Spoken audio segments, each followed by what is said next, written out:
don't you walk me through the board?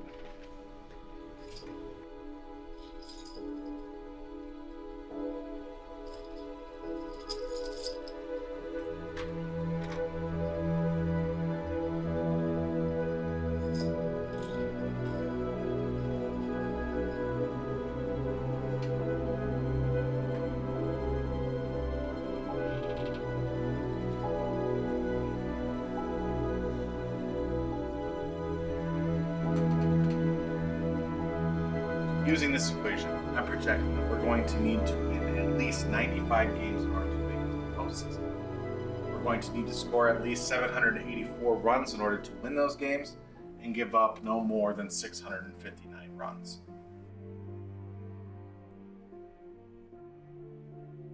This is the code I've run for our year-to-year projections. This is building in all of the intelligence that we have to project players. It's about getting things down to one number. Using stats the way we read them, we'll find value that nobody else can see.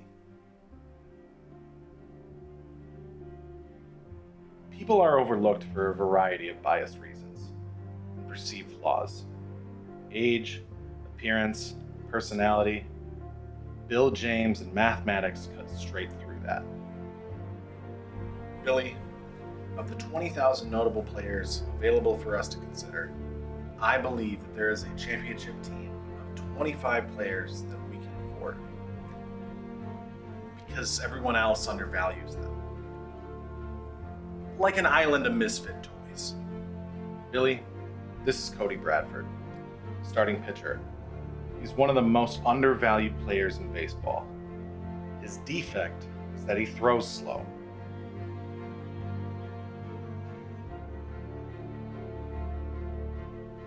This player could not just be the best pitcher in our rotation, one of the most effective pitchers in all of baseball. This guy should cost us $7 million. We can get him for $750,000.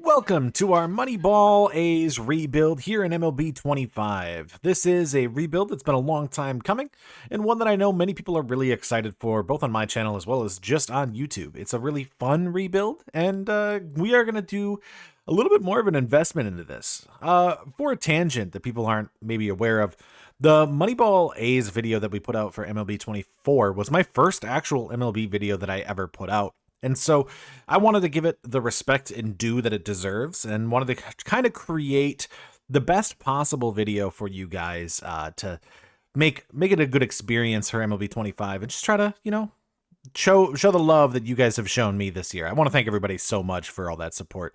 It's almost been 1 year since we really saw that run. Depends on when I upload this, but yeah. So let's get into this. I want to actually go through some stuff because we're going to get really in depth this time. You know me, I'm all about the detail. To give a quick history lesson for those who aren't necessarily aware of the backstory, the Moneyball A's are built on the story of the 2002 Oakland Athletics, a team which basically set in stone the new analytics movement that we've had in baseball since that time. And what the A's had to do with this period of time was they were running on a very, very low budget. So they instituted mathematics, analytics, equations to try to balance out a lot of the weaknesses that other people didn't see in the major leagues, looking for components and aspects of baseball that were traditionally being missed by normal scouting, the eye test, or just even normal metrics when it comes down to actual statistics.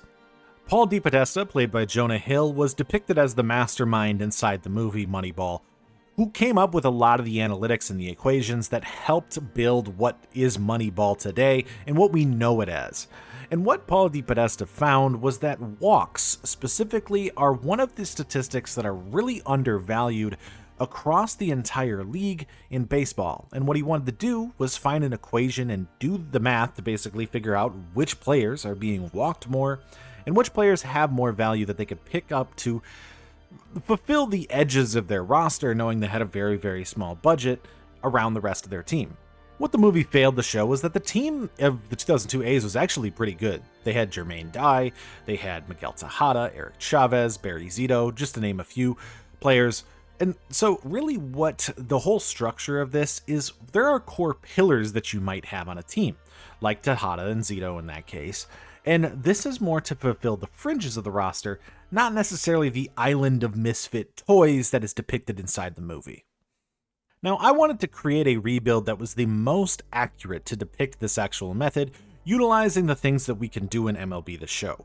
And so there were three major things that I had to calculate and actually do the math for, and I spent a good amount of time making charts and tables and running multivariate linear regressions and all of the math jargon that I know that you're probably like trying to tune out for the most part. But I will actually like list and do a whole nother video in which I'm going to go through the actual like methodology behind that. I'll put that up in a couple days. I actually would love to hear any comments and questions you might have on the methodology. Put them down below in the comments so I can answer them in the next couple days if you are seeing this right away. That way I can also get some of your feedback too before I put that out, and we can go into a little bit more depth on this. So I'm going to try to summarize our math with what we need to do as concisely as I possibly can. I'm not a very concise person. Essentially, there are three metrics and three numbers that we need to find within our mathematics in order to calculate what is a realistic depiction of how to do this simulation to depict the 2002 A's. Those three things being our salary amount that we need to have adjusted from 2002, what our limits and constraints are dollar-wise and budget-wise, the amount of wins and our target goal to be able to make the playoffs and contend, possibly getting over the hump that the A's were unable to do in 2002, and then lastly, what our target individual statistics are for specific players. And so I've ran a bunch of equations. I'm going to show some like very simple depictions of this, but I'll break down each of them as quickly as I can. So the first thing we're actually going to look at is budget. Now, the 2002 A's had a $40 million budget in order to make sure that team ran. That's not viable for a contending team in modern baseball, so we need to actually find the way that we are going to adjust this. There's a couple different ways we can do it, and so I'm going to give myself tiers of what we can do. We're going to pursue the lowest dollar amount just to, amp up our challenge, but there are other tiers that we could pursue this with. So the first one, the lowest number, is going to be just adjusting for inflation from 2002 to 2025. And with that adjustment, our $40 million turns into $72.4 million of a budget for payroll for players. Currently, the A's are actually above this, but that's also because there's different restrictions that don't pop up in MLB the Show that do pop up in major leagues, specifically the revenue sharing cap that they must apply to in the CBA, yada, yada, yada. A lot of detail. That's why Severino got a $22 million contract. Otherwise, we can also adjust. I have a $90 million amount and a $105 million amount for potential targets above that. That is based on average salary adjustment as well as a percentage adjustment regarding the other teams. The next stat's actually pretty simple. Essentially what we're looking for is what our win target is, and that is going to give us our target runs that we need to score, which will help us actually identify our on-base percentage and all that we actually need to calculate for individual players. So in order to get target runs, we had to come up with a median win amount that we needed to get for. Looking at playoff teams, we have to make sure that we're adjusting for the last 3 years, which now have 7 playoff teams. In the original movie, you can see that they actually identify 99 wins as the target, but we are in a completely different era of baseball. There's so many more wild card spots, and there's so many more ways to make the playoffs, so the number's actually way lower. It's a small sample size, but our median was about 92 over the last 3 years, and so just for standard deviation and error, I moved it up to 95. Once I put that in, we calculated, found ourselves a run differential score of 124 that we needed to have, which gives us a target runs after I averaged out every single team's runs scored over the past 4 years since 2020. Our 721. Our target runs scored is going to be 784, and our targets runs allowed is going to be 659. Those two numbers are going to be what we're going to use to get our metrics for hitting stats as well as for pitching stats. The hitting stats are where the math is actually pretty complicated, and what that is because there's 2 or 3 different metrics that come into it. So we ran a multivariable linear regression in order to be able to calculate what a real equation is for this. You can see this on the screen right now for an RCS score. That is what we're using. Essentially, this is probably going to find your average amount of runs created and a good score system for what players are productive. And so when we plug in our RCS equation, we're able to find out what an average OBP and for our target run scored, what we actually need to pursue for these. So over the last 4 years, where our sample size comes from, the original averages of on-base percentage and slugging percentage were, I think, 314 and 405 respectively. And so once we actually input our equation, we are going to give ourselves a few targets. To make this the simplest as possible, we have 2 different metrics that we're going to be pursuing, but essentially with on-base percentage and slugging percentage, which are the only 2 we're using, removing batting average for collinearity because it ends up being yada yada.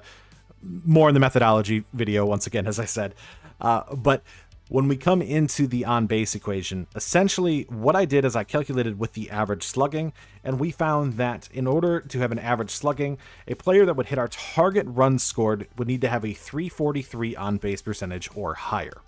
Now, that does not mean that players below that average are still not successful. If they are below 343, then we have to input our RCS equation to see if they are over our target value. We will do that if we need to, but for the most part, that helps us identify what players are good. If we were to look at our data, essentially the highest RCS scores in the league are the ones that you would expect. Aaron Judge, Shohei Ohtani, Kyle Tucker, Juan Soto. So dollar amounts are going to be inputted. I actually will go through this as well, but there's a few players that are interesting that are not necessarily as high of salary that are pretty productive in this metric, and that's like Matt Wallner, Pavin Smith, Brent Rooker, Kerry Carpenter, players that we could really look at as being good value deals in regards to their RCS score. Pitching is going to work a little differently, and that's because with our RCS equation, we actually don't and aren't provided with opponents' on-base percentage, opponents' batting average, opponents' slugging percentage in MLB the Show, so I can't use those stats to calculate it. So we're going to come up with the closest thing to it. WHIP is kind of close to opponents on base percentage, so we're just going to use that, and then we're going to use our metric of our run target and do all the math there to come up with a target WHIP. Our target WHIP this season is going to be 1.17. There are a bunch of players in the league that currently have a below this, essentially. There's a lot of guys that we've done this. Relievers are more likely to have it by a lot, but there are still good starters that are able to do this. You can see, like, we've mentioned it in our video in December, when I actually went through and did a simulation and a method of this. We found guys like Bailey Ober who were really good at this. We found players like Joe Ryan. A lot of like cheap young pitchers are going to have a lot of value where their WHIP is going to be above our average. And so we're going to seek out those types of players. You'll actually find that one of the guys that we identified as this is Cody Bradford. He's a player who actually had a lot of surplus value in my equation. And he's somebody who we're going to seek out right away. We actually have a couple guys too. Osvaldo Bido is somebody who we already have on our roster. And so we're going to try to build the team around this using WHIP to benefit it. But that's it for this. Like I said, I'm going to go more in depth in another video, but I wanted to give this as simple as a target for you as possible. We are targeting $72 million, 95 wins, 3.43 OBP, 1.17 WHIP. Now that we have a little bit of the math underway, that means that we have to kind of look at our roster and see what we have to do with this. The A is currently at $110 million in salary. Now, part of this is due to the revenue sharing thing in the CBA that we don't have to abide by in this at all. And so in order to get down, we have to get down to $72 million. We're going to have to cut some salaries in order to be able to compete, just to get back into our metrics. So Severino's got to go. Leclerc's got to go. I don't want to get rid of Rooker and Butler. Those contracts are way above value, so I would love to keep those guys. But Luis Urias, he's not worth $5 million. So we're going to see what we can do to move some of these players just to get down to our $72 million that we have to. But we have a lot of really young players on this team. I think a big piece to this roster is how many guys we have on their minimum contracts. And we have to really take advantage of this. I mentioned Beto. Mason Miller is there. We have two catchers in Langoliers and Susak, Soderstrom and Kurtz. You've got Zach Geloff. I think the big one is Jacob Wilson. I really like the potential he has to get a very, very high on base percentage. He's kind of the type of player I like, this like low exit below type guy who just gets a lot of hits, walks. Actually, he doesn't walk, but we need to work on that. And then we have Rooker and Butler and JJ Bleday. So we actually have a lot of pieces already that I like. The question is, what ones can we find? And so I want to do something using our metrics and our numbers that I did the calculations for, because I did already, just to kind of help us find some of these players early on. So I'm actually going to show a couple guys on our system that we found and try to lower our salary by seeking out these undervalued players in the league. And so for the first player to make this work, we're going to go after Cody Bradford, a player that is actually pretty undervalued in regards to the league so far. He is on a minimum contract. He doesn't actually have a lot of value because he's pitches under 90 miles per hour. He's not really known. I doubt that most people know who Cody Bradford is, unless you're a Rangers fan. He pitched to a 101 whip last season, and for us, what we calculated within our equation for pitchers was that Cody Bradford should be getting paid around $6 million, and he's not. He's only making $750,000 or $800K in the game. And so I think he's a good move. We're going to give him Severino, who is a good pitcher, by the way, just is over our budget number. We also do have to give them Brennan Malone, but I don't think we're ever going to play him. And I'm going to get Jock Peterson, who I'm just going to get rid of for nothing, essentially, to get Cody Bradford on the team. One of the most undervalued relievers in all of baseball is Tyson Miller of the Chicago Cubs, who ended up last year pitching to a .81 whip over his 62 innings. He's only a C potential, he's on a minimum contract, and so I like the idea of getting him. This is going to be our Jock trade. See, this is how little he is valued. I'm hoping that he can end up providing some value for us. Tyson Miller is an interesting player, could end up being useful. Since we need a third baseman, I like the idea of getting Weston Wilson. He was in our statistical measurements. He was a 1600 RCS score, which is above our goal target. And in the salary floor category that I put, which are guys that are making the minimum contract, he was in the 96th percentile of all players or all hitters in that category. And so we're going to get him. Luis Urias is going to be the trade, plus Leclerc, in order to be able to get that. And now we have a third baseman that could be good, or he'll just be serviceable. And the last trade we're going to make in order to make this team work is going to be Will Wagner, who is one of the other top guys on our list for hitters. In regards to this, he's the 14th ranked guy on a minimum contract. And then Nathan Lucas, who is the 7th ranked guy on a minimum contract for us. Both these guys are going to be pretty valuable. We're going to move off of Miguel Andujar and Seth Brown, two guys who are both expensive. This will get us under the $72 million amount and should give us some production in right field and on second base if we need it if Geloff is not productive. And one other one before I forget, Brian Hoeing as well. I realized I had two other contracts I could get rid of. He's a 65 overall, not really that good, but last season he was pretty good, 1.06 whip, another guy near the top of our leaderboards in pitching. And we're just going to move off of two guys who, by the way, McFarland is good, but he's going to progress, and I'm not going to pay that. This should give us comfortably some room in the budget. But now under budget at $67 million with a few guys that are some big contracts. I think Jeffrey Springs, if he doesn't produce, could be gone. I like the idea of now looking at this roster. It's not good by any means, but I like some of the players.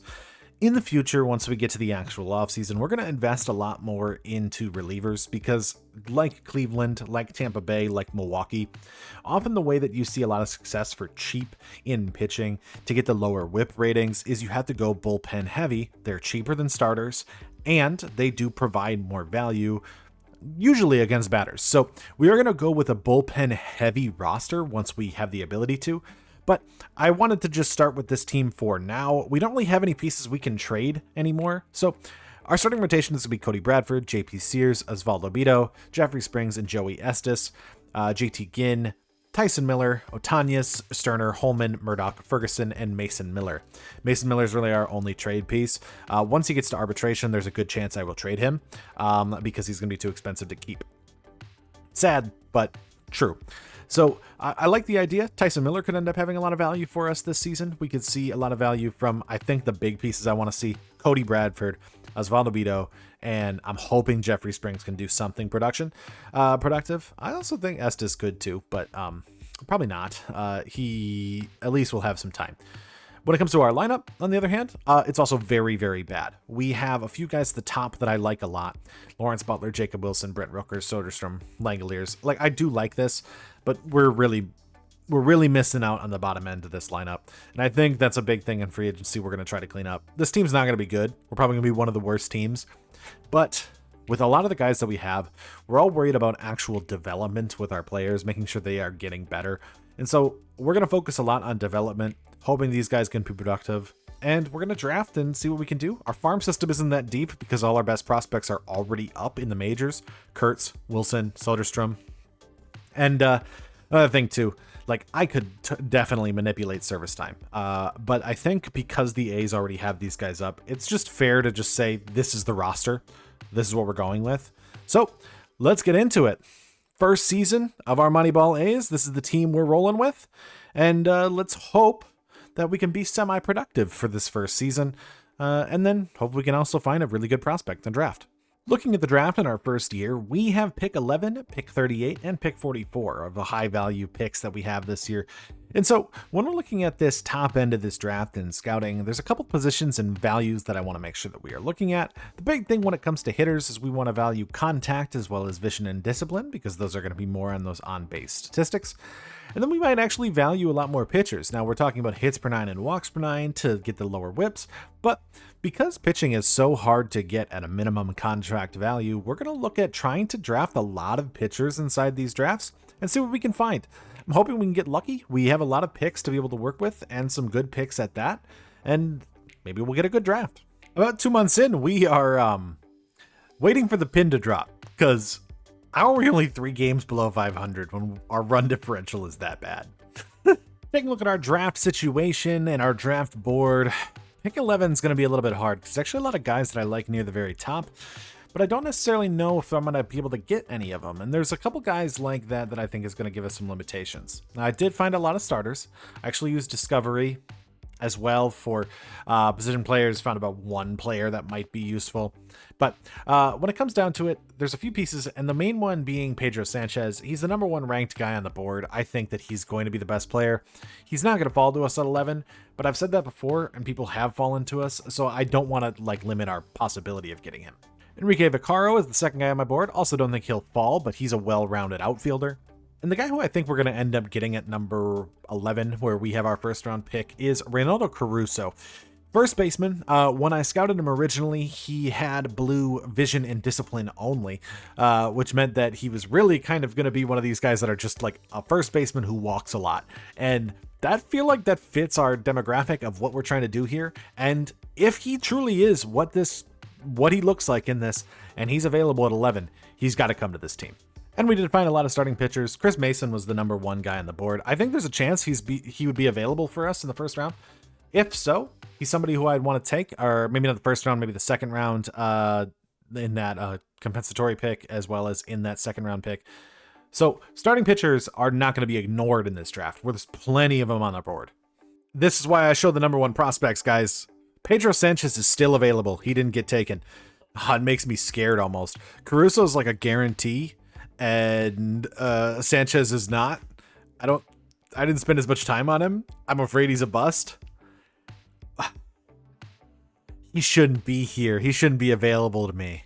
I gotta take the chance. At the All-Star break, despite having a significantly negative win differential, I would think the ball would drop. I guess it hasn't. I did look back. We got blown out by the Rockies in 2 straight games, so maybe that has something to do with it. We're technically above 500 right now, which is crazy to me. So, interesting place to be at the All-Star break. When it comes to All-Stars, Mason Miller, I'm going to guess he's probably our only one. He's pitching decent. He's not pitching great, but he's been good. I mean, Tyler Soderstrom, also All-Star. Nice. So we have a first baseman, and we have Mason Miller. And Brent Rooker's not. So, okay, that's interesting for us. I would have expected to see, that was not on my expectation list. Taking a look at pitching, Cody Bradford, stud so far. 291, 123 whip. Whip's a little higher than I would like, but I mean, it's good. These 3 have not been. It's been these 2 and the bullpen. We've been pretty rough. Though, I guess Tyus Miller is just kind of unlucky. And lineup-wise, I don't think we've been terrible. We haven't been great. I mean, the bottom half is not been good, besides JJ Bleday here. But, we could be better. I don't even have things to really sell off, though. So, this is kind of the team. You take swings and sometimes you miss. Pedro Sanchez is only 82 potential. That makes me, we're going to have to obviously double check our work. But I don't think he ends up being that bad. 71 overall already. Good contact stats, good vision. I actually think he's going to be very, very good really, really early for us. So Pedro Sanchez is going to be interesting. I was just surprised he slipped. Did get some good players here. Nathaniel Reynolds in the second round ends up having 91 potential, 65 overall. Jared Russ, good walks per 9, like that, 84 potential. Barrett Lewis, 89 potential. You know, around the board, pretty good. I mean, there's some guys like here, like Joe Huerta was a discovery guy. He'll never play. Same thing with Flores. But yeah, I'll have to check to see what the other guys were, though. Talk about a yikes. Pedro Ruiz, he was on my board. Didn't expect him to be this good. 95 potential, high contact stats. I don't believe he was picked before us. I don't think the Mets had an earlier pick than us. Shouldn't have, because they made the playoffs last year. Could have been a guy we could have took. Would have been better. Yeah, I think the Cubs get the bell of the ball here from me. Ronaldo Caruso, 66 overall and 93 potential. Should have took him. Should have just went with our gut, took the guy that we liked originally. But the Cubs get lucky. They get Caruso. We don't. And there was the pin I was talking about. 61 and 77. We finally tumbled down to where we belong. We just don't have enough offense. If you recall, our target on base percentage is 343. We are at 309. Nowhere near where we need to be. That's even with a below average slugging too. Yeah, and our ERA is at 4.48. We're not good. So free agency this year, we're gonna have to make a lot of moves, I think. One thing I'll note, we did lose Nick Kurtz. And actually, Nick Kurtz got injured. We were above 500. Since he got injured, we have won, I think, 7 games. Yeah. And so we go 72 and 90. We missed the postseason, and yeah, it's kind of where we expected to be. But this is a good start, though, because Jacob Wilson does win AL Rookie of the Year for us. So I like the potential. That means we also get some extra compensatory draft picks because of Jacob Wilson. So I like what we had for production this year from some of our guys. We'll have to go take a look at it. But your MVP this year is Alex Bregman of the Boston Red Sox. Hit .318 with 45 home runs. When it comes to the Cy Young, Cole Reagans got that with a 2.19 ERA and 210 strikeouts for the Kansas City Royals. I'm going to move over, just look at our Rookie of the Year, because he did hit .260, 15 home runs, 54 RBIs. I like to see that from Jacob Wilson. When it comes to the AL or NL side, Shohei Ohtani wins the MVP with 43 home runs, hitting .304 and 102 RBIs. Corbin Carroll and Seiya Suzuki right behind. And your Cy Young goes to Blake Snell, 15 and 6, 2.85 ERA with 221 strikeouts. Scratch the Snell was 265, but Jarren Duran gets the batting title for the Red Sox. They just dominate here. It looks like Duran 322 average. When it comes to hits, he also leads the way with 196, tied with Altuve.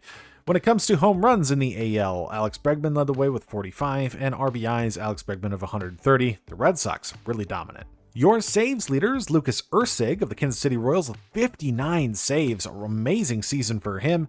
ERA crown, Seth Lugo of the Royals with Cole Reagans right behind him. And then your strikeout leader, Cole Reagans with 210. Pitching staff of the Royals. On the NL side, Luis Arias gets another batting title, 332. That's his 4th in a row. Good for him. When it comes to hits leaders, Corbin Carroll with 199 for the Diamondbacks. When it comes to home runs, Shohei Ohtani led the way with 43, and RBIs, Rhys Hoskins of the Brewers with 114. We have a two-way tie for saves in the NL between Edwin Diaz and Shelby Miller with 50. Each ERA leader is Rhett Lauder with a 2.33 for the Cincinnati Reds, and your strikeout leader is Blake Snell with 221.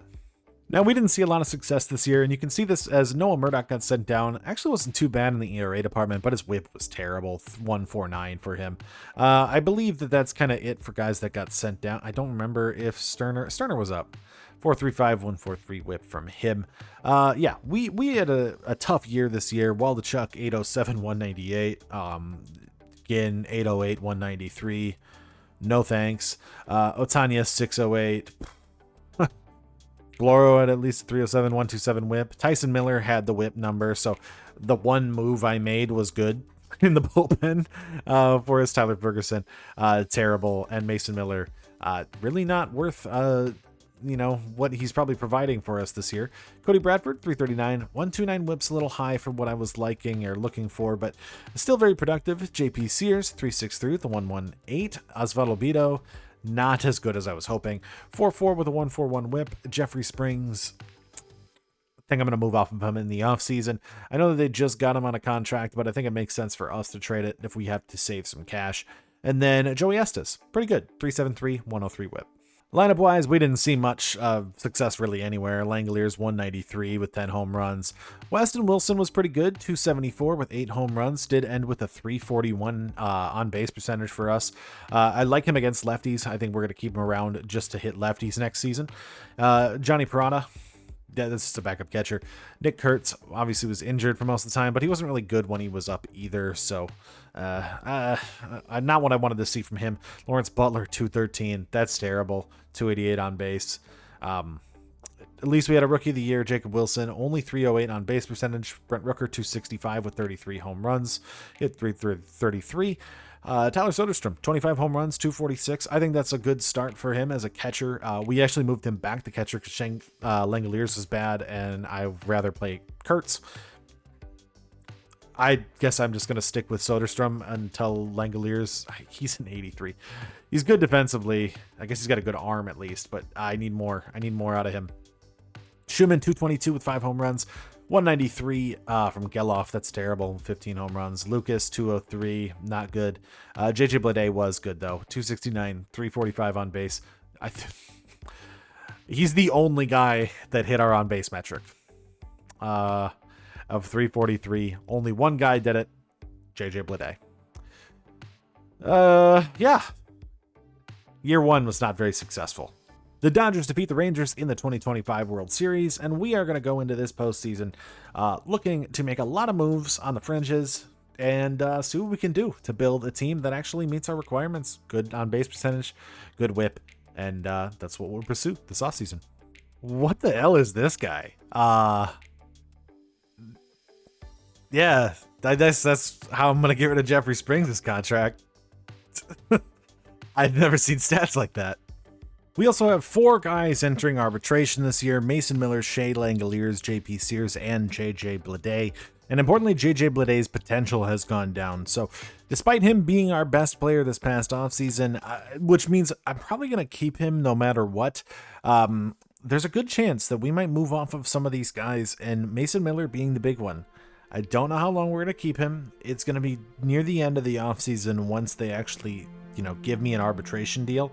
If we are over budget, one of these guys are gone. It depends on what guys I can try my best to make up for and replace. Our first free agency signing is Robert Refschneider, who is a guy who I think fits this perfectly. He also hits lefties, which was something we were really lacking with Lucas last season. So I'm hoping that he ends up being a pretty effective platoon guy. He also is one who is generally undervalued, but $4.57 million is a good amount of money. Might have to move off of him if he does not produce. Now this puts a little bit of a gap in our issue because that's $11 million for a pitcher. It's a pretty cheap deal for a guy who was very productive this past season. But that does mean we're probably going to have to move off of somebody in our arbitration deals. Because I think we have $15 million to spread across the 4 of them. I'm going to say this. I'm going to do this for this one season. I'm going to move off these guys like Langoliers and Miller and all this. But if we aren't even in contention, say we're not even above 500 with the 72 million, I might just move up to that next threshold. Not necessarily because I'm giving up on this part of the challenge, just because I don't even think it would be very fun. Contracts are significantly larger this year in MLB the Show 25 than they were in any past year. And so $72 million is really hard, especially because I do want to keep Brent Rooker and Lawrence Butler on this team. And we're going to have to pay some other guys, and I don't want to be sitting here selling the entire team for minimum contracts every year. I want to actually go for free agents that have this. So we'll do it this year. I'll trade Bleday. I'll trade Langoliers. We'll see what we can get back. But after that, I don't necessarily think we're going to do that. I just want to see what we can get for 1 year. Now, technically, this is all on me for doing Jordan Montgomery, but he had a very good whip last year. The problem we're trying to solve is that there are rich teams and there are poor teams. Then there's 50 feet of crap. And then there's us. And so we're going to trade JJ Bleday for Zebby Matthews. Could be a good starter, and we have 3 years of team control. So I like the Twins pitchers.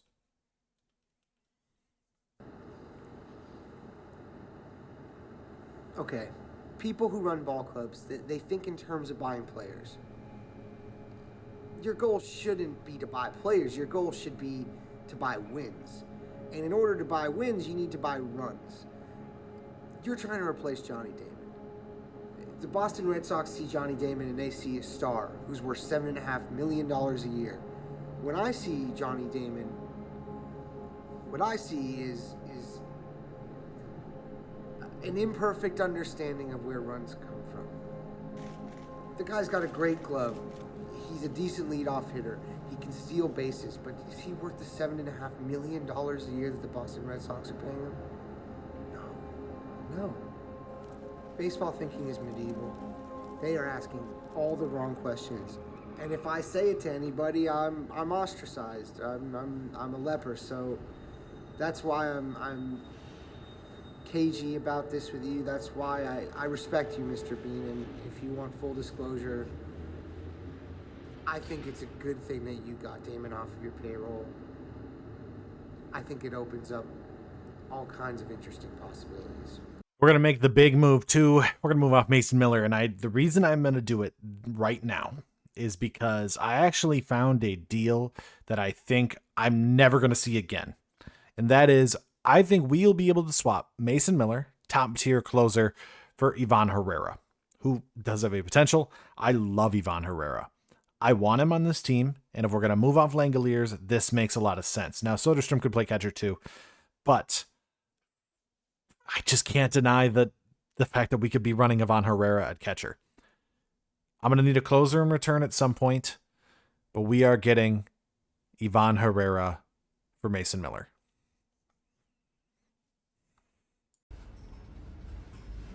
Don't make an emotional decision, Billy. David Dombrowski's on 3. Look, we're going to shake things up. Dave, Pena's going on the block. You're my first call. Because he's making the rest of the team look bad. He's going to be a rookie of the year, you know. Probably an all-star. He's an all-star, Dave. No, I want a reliever in cash. Okay. You got 5 minutes, Dave. I'm not waiting. Billy, Pena is an all-star, okay? And if you dump him and this Hatterberg thing doesn't work out the way that we want it to, you know this is the kind of decision that gets you fired. It is. Yes, you're right. I may lose my job. In which case, I'm a 44-year-old guy with a high school diploma and a daughter I'd like to be able to send to college. You're 25 years old with a degree from Yale and a pretty impressive apprenticeship. I don't think we're asking the right question. I think the question we should be asking is, do you believe in this thing or not? I do. And so importantly, it is 2026 now with our roster. We've made our moves. We are under our budget constraints, sitting at a 71 million right below. And with this, we've made a couple moves this offseason. This is really where we're going to actually see how well we can do this. I don't know if it's possible to do this at 72 million without just going for pure minimum contracts. So what we're going to look at quick is what we did this offseason. So Robert Gasser was the first move that I made. He really didn't have any production in the last couple of years, but the last time he did play, he did have a whip below 1.17. So technically, I believe that there's a potential there. We got Lucas Sims in. He wasn't really anything. His whip was a little high, but I'm not that mad at it. We got him for like next to nothing. He would be a guy I would move right away. He's the only guy that I think that we brought in that was above our requirement. Miguel Castro was at a 1.1 whip, so once you average them out, they balance out. Dory Moretta was a Rule 5 pickup. Last time he played, he was below that 1.17. Edwin Uceda last year was below the 1.17. Zebby Matthews, very small sample size, but below 1.17. And Jordan Montgomery, who we did pay below 1.17. So a small sample size once again, but I'm hoping that we can get the production from these. So everything that we have here, we technically should be hitting our targets. 1.17 whip. If everybody averages around that number, we should have a above average pitching staff. When it comes to the lineup, I'm not necessarily as certain this is going to have that level of production. Ivan Herrera, definitely. We need 343. He got a 401 on base last year. Huge, big boost on that. Herrera is the big signing that we made.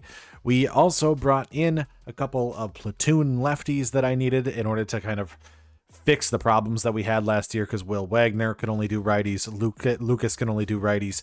And Geloff can only do righties. So I needed some room for some lefties. Obviously, we have Weston Wilson last year, but Ref Snyder is the big one.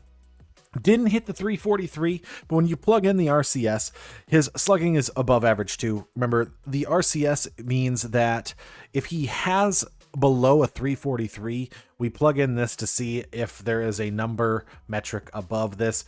418 slugging plus the 341 on base percentage was definitely enough, because that's 13 points above our slugging average that we needed. So definitely still good production there.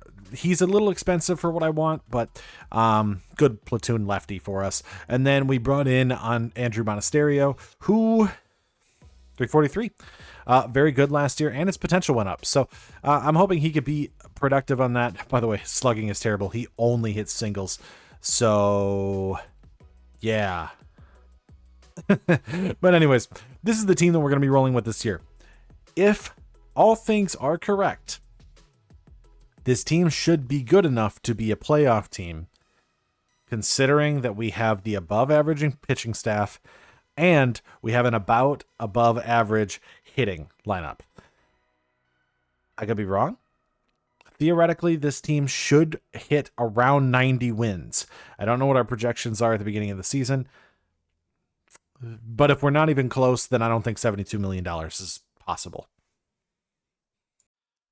I'm quick to pull the trigger on this move only because I feel like Tinoco's a guy who would have been on our marks as somebody who we could have pursued anyways. For the last few seasons, he's had a really, really good whip. Not necessarily last year, but he's starting off this season really well. He's somebody I looked at. He didn't meet the mark, but right now he is, and we need help bad. We're not looking good right now to start off the season. So Tyler Ferguson, Waldachuk, Shane McGuire. I also want Valente Beloso. If you watched the Miami video, you'll know I really love this dude, and I want him on my team. So Valente Beloso.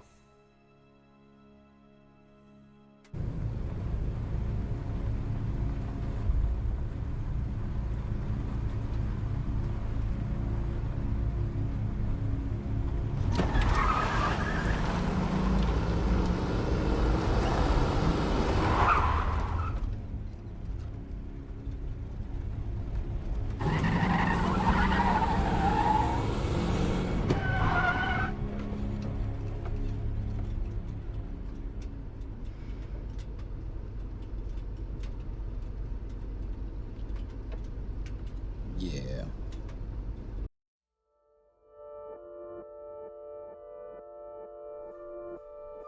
It's nothing like an A's rebuild without a streak.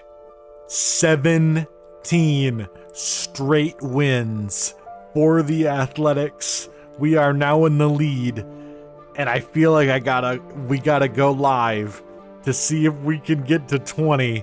I don't know why this has now happened twice. The A's just seem to get hot. So 3 games in the rest of June to get there. Dude, we beat Seattle 16-0.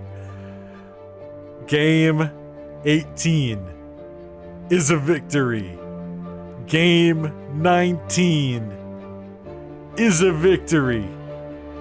I feel like we got to jump in to see if we can get 20. We're going to quick manage. This is going to be interesting because the Tigers are 52-33. So if we do this, this is going to be a good team that we have to knock off to get 20 wins. I guess we're in Sutter Health, and Zebby Matthews is on the mound. Okay, here we go. See what we can. Oh, that's not a good start. First inning, they take 1-0 after a triple from Vierling. We don't get anything there. Solo home run from Riley Green. Zebby not to a good start.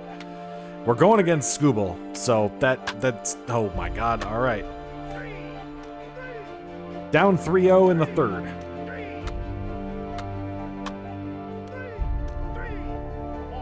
Walk from Jacob Wilson. Pop out. Ref Schneider gets a single. That means a man on first and second for Rooker, who flies out.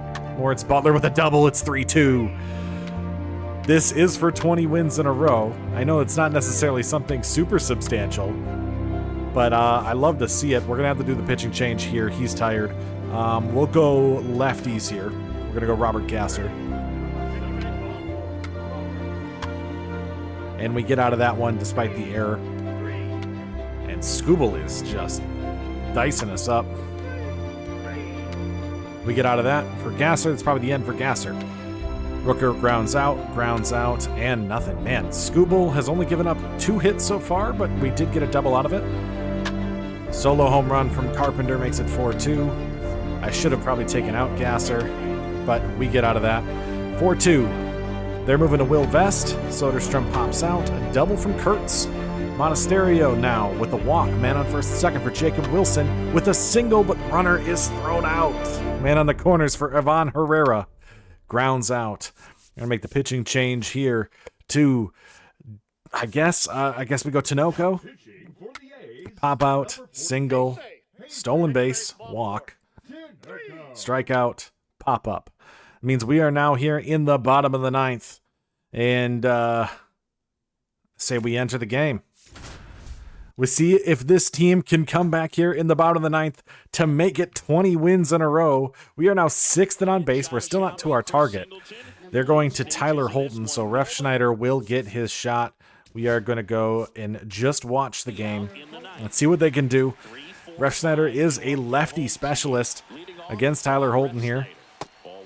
Ball 1 on the outside.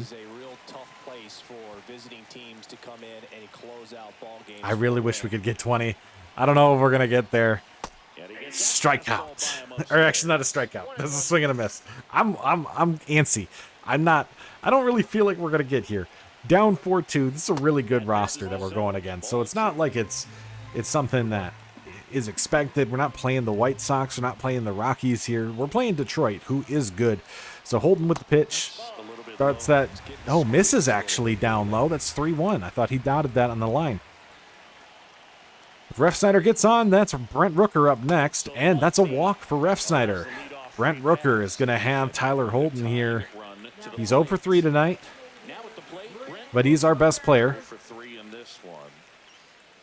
So with the pitch, Holton. Sinker down low, chopper foul, 0-1 count for Brent Rooker. The tying run at the plate. Just missed. Ball low, 1-1 count for Brent Rooker. I can't believe we've won 19 straight. I mean, I didn't even think this team really had a shot. That ball is fouled off outside. Now 1-2 count for Brent Rooker. This is probably our best shot. He's our best hitter. So our best shot to get it in. I know we still have some good bats after him, but Rooker, ball low, 2-2 count. In the minor league stadium, all these Sacramento fans on their feet watching to see if the A's can make it 20. That ball is broken bat, and that's going to be a little pop-out foul over to Spencer Torkelson. So that's a tough way to go out there. But Lawrence Butler now on bat. He had a 2 RBI double that made it 4-2 in this game. It's also like the only big hit that we've had so far in this game. Imagine if Kurtz got in and actually made it home. Things would feel a little bit different here. 1-0 count to Lawrence Butler. Takes the strike outside. 1-1 count. Holton with the pitch. Fouled off on a circle changeup inside. 1-2 count now for Lawrence Butler. Holton with the pitch. That's a big line drive right out to left field. Now men on first and second here for Weston Wilson. Weston is a lefty specialist, so we'll give him a shot. He fouls it off. See, the guy I really like, actually, I want to make sure I'm doing this. I didn't press it fast enough. He's already pitching. Oh, why am I not? I have to team select. That's my problem. Whoops, my bad. With the pitch, strike inside. I was thinking maybe I switched to Monasterio because he is better with runners in scoring position, but now that it's an 0-2 count, I don't feel like it makes sense. With the pitch, he swings and misses. So we are now down to our last batter. That is going to be Tyler Soderstrom. He is a power hitter. This is a good chance. Soderstrom gets a walk-off home run here for us. That would be 20. He takes the strike outside. He is hitting .340 this season against lefties. Tyler Holton is a lefty. Give me a hit, Soderstrom. He fouls the pitch off high. 0-2 count. This is the last pitch to make history and win 20 with the A's. I don't even know if that's the record, but I think Cleveland beat that in 2016 or 2017. But 0-2 count. Can Soderstrom break it up? Pitch low inside ball. 1-2 count. With the pitch, Soderstrom grounds it down to second. That's it. We do not get 20 in a row. However, we'll take 19 in a row to take the lead in the AL West. This draft is a little weak. I do think there's some very heavy top-end talent in it, but I'm not necessarily certain that it'll still be there. I just spent a lot of time using Discovery for this draft just because there was so little that I could find that actually seemed attainable. So many high school guys that as soon as I started scouting them, they just started dropping. Very, very limited. The top guy that is probably on the board is going to be Ivan Perez, a starting pitcher out of Cuba. I don't necessarily care about pitchers, but this could be a generational talent. If not, we're talking 75 overall, 90-some potential, like stud. And what I mean by not really being that great is Willie De La Cruz is probably the top guy on my board, and it's mainly because of the vision and discipline. I'm hoping he could be good. He just has the traits that I normally like, and if he's there at pick 6 when we're drafting, I'll take him. But we did find a good amount of guys who were in Discovery. Now, the thing with them is that none of them are really talented enough or even have the traits that I like. We're talking Frederick Campos, could be somebody at center field. Victor Rodriguez is actually ranked 7th on our board, but he's all power, no contact. He's not going to perform in the major leagues. And then the last one, the one I think could be good, is Tino Gutierrez. This is the non-ranked guy I think I like the most. And so with Ivan Perez being off the board, I think it makes sense. What we are going to do is we are going to go with Willie De La Cruz and hope we can get some of these non-ranked guys to be available later. This is the top guy that makes the most sense to be taken at the top for us. I do think there's some other guys. Luis Dell is also somebody who we could take if we needed pitching, which we kind of do. But at the same time, you always value position players. And so Willie De La Cruz is going to be the guy I'm going to take. And so at the All-Star break, we are comfortably leading the AL West, much to our kind of surprise, honestly, with how poorly we started this season and the fact that we're the 25th ranked team in baseball. I don't really feel like we should be, but hey, we're out hitting everybody. We're out pitching everybody in our division, and that helps. And the main thing, we are really out slugging everybody, something I wasn't even targeting. Remember, when I look at our target, it was a 405 slugging percentage and a 343 on base percentage. Yes, we're not to the 343 on base. We're at 449 slugging. That's significantly over the goal that we had. So we're in really good position in the hitting. I can't look at this from pitching. I guess I could see if there is a way to look at team statistics for whip. I don't remember if you can. I feel like you should be able to, but doesn't look like it. I don't see any whip. I saw ERA. They don't measure that, which is really annoying in this game that it doesn't do that. But I mean, we are one of the top teams. When I take a look at our all-stars this season, Cody Bradford is the all-star starter for us.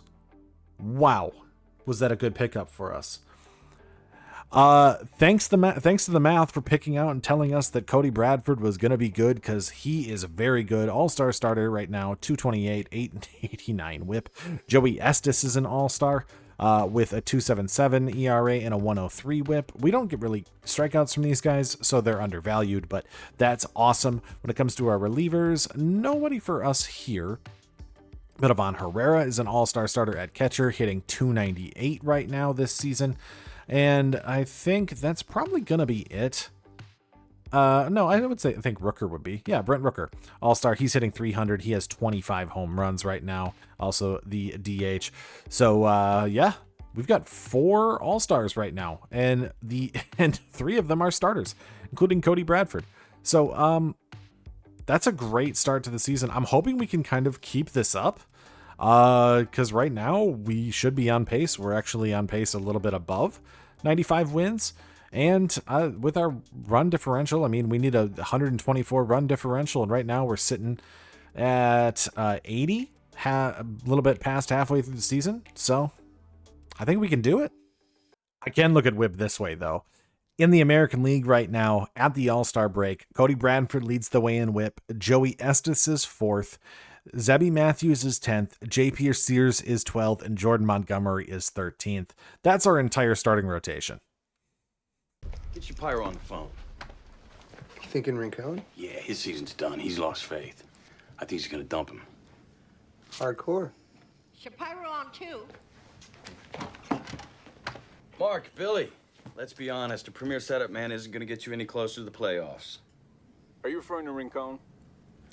He's a luxury you can't afford, man. And you can?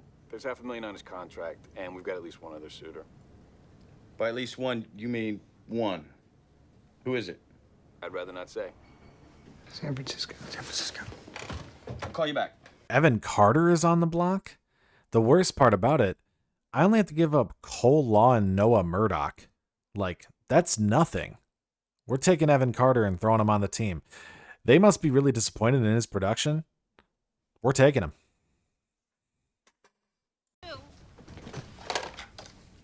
Yeah.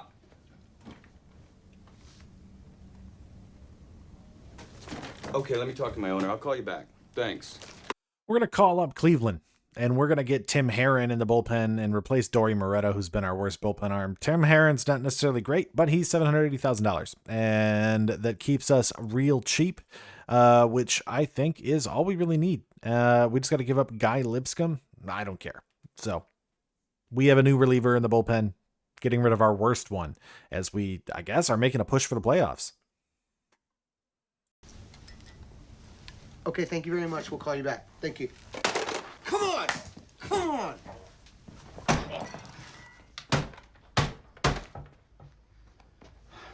Suzanne, call. Taking a look at our draft picks, kind of another mediocre draft, to be honest. I not necessarily looking the best. Willie De La Cruz is okay. He's got good stats in the places that I like. 83 potential is just kind of mid. Donald Abe, the guys I wanted, the 2 guys that I had, Tino and I think Gonzalez or whatever, were gone. They were gone already by the time I got to pick 31, which is annoying. Non-ranked guys being gone in the first round, but hey, I guess you can't really cheese the system too much. So Donald Abe's okay, but not good enough. Frederick, we did get Campos at least, one of those guys. And then they hit on some other guys late, especially Leo Munoz and Max Nicholas, but nothing real crazy, I guess. Just kind of a mediocre draft. This was Victor. He went in the first round, and yeah, 87 potential, good power. I don't think he's going to end up being that good, but I could be wrong. And here's Perez, definitely the top guy, 94 potential, good walks per 9, good hits per 9. This dude will be a stud for the White Sox once he gets up. And he's already 75 overall, so he's already pretty close. I didn't see this, though. Jim Pappas, generational talent. I mean, I guess not technically, but 99 potential, 77 overall. That's pretty damn close. And I had him on like my notable names. I did not think he was going to be that good. So we could have got him. Obviously, he went to Houston, not us. So we could have had him, but yeah, okay. And so as we hit September, we are comfortably in the lead of this division, up 17 games on the Rangers. Magic number is 8. And honestly, it's going to be hard to see us lose that. We're a playoff team, and we have a significant run differential, better than what I expected. We are playing better than I expected, and we started off this season like 30-40. Crazy second half. I have to go back at the calendar here so that you can see it, which, by the way, another great month here. Another great month. Boom. Look how poorly we started off this season. It's September. All right. We're in really good shape to do this, and I believe, just knowing how well they've been playing, because obviously we just took a look at the whip stuff, Rooker is leading the MVP race. Bradford is second to Cy Young. He's not going to get it because he doesn't get the strikeouts, but yeah, Yoshida in the reliever of the year race. We're a playoff team and we might win awards. To think, at the beginning of the season, I was like, I don't think this is possible with $72 million. I guess it is. And so somehow we won 90 plus games. I mean, I did say that I kind of expected we should theoretically be around 90 wins. We were shooting for that 95 was our target. We had 98. We played above our average and our goal. Run differential needed to be 124, and we win 98 games, win our division, and we're going to be taking on the winner of the wild card playoff game.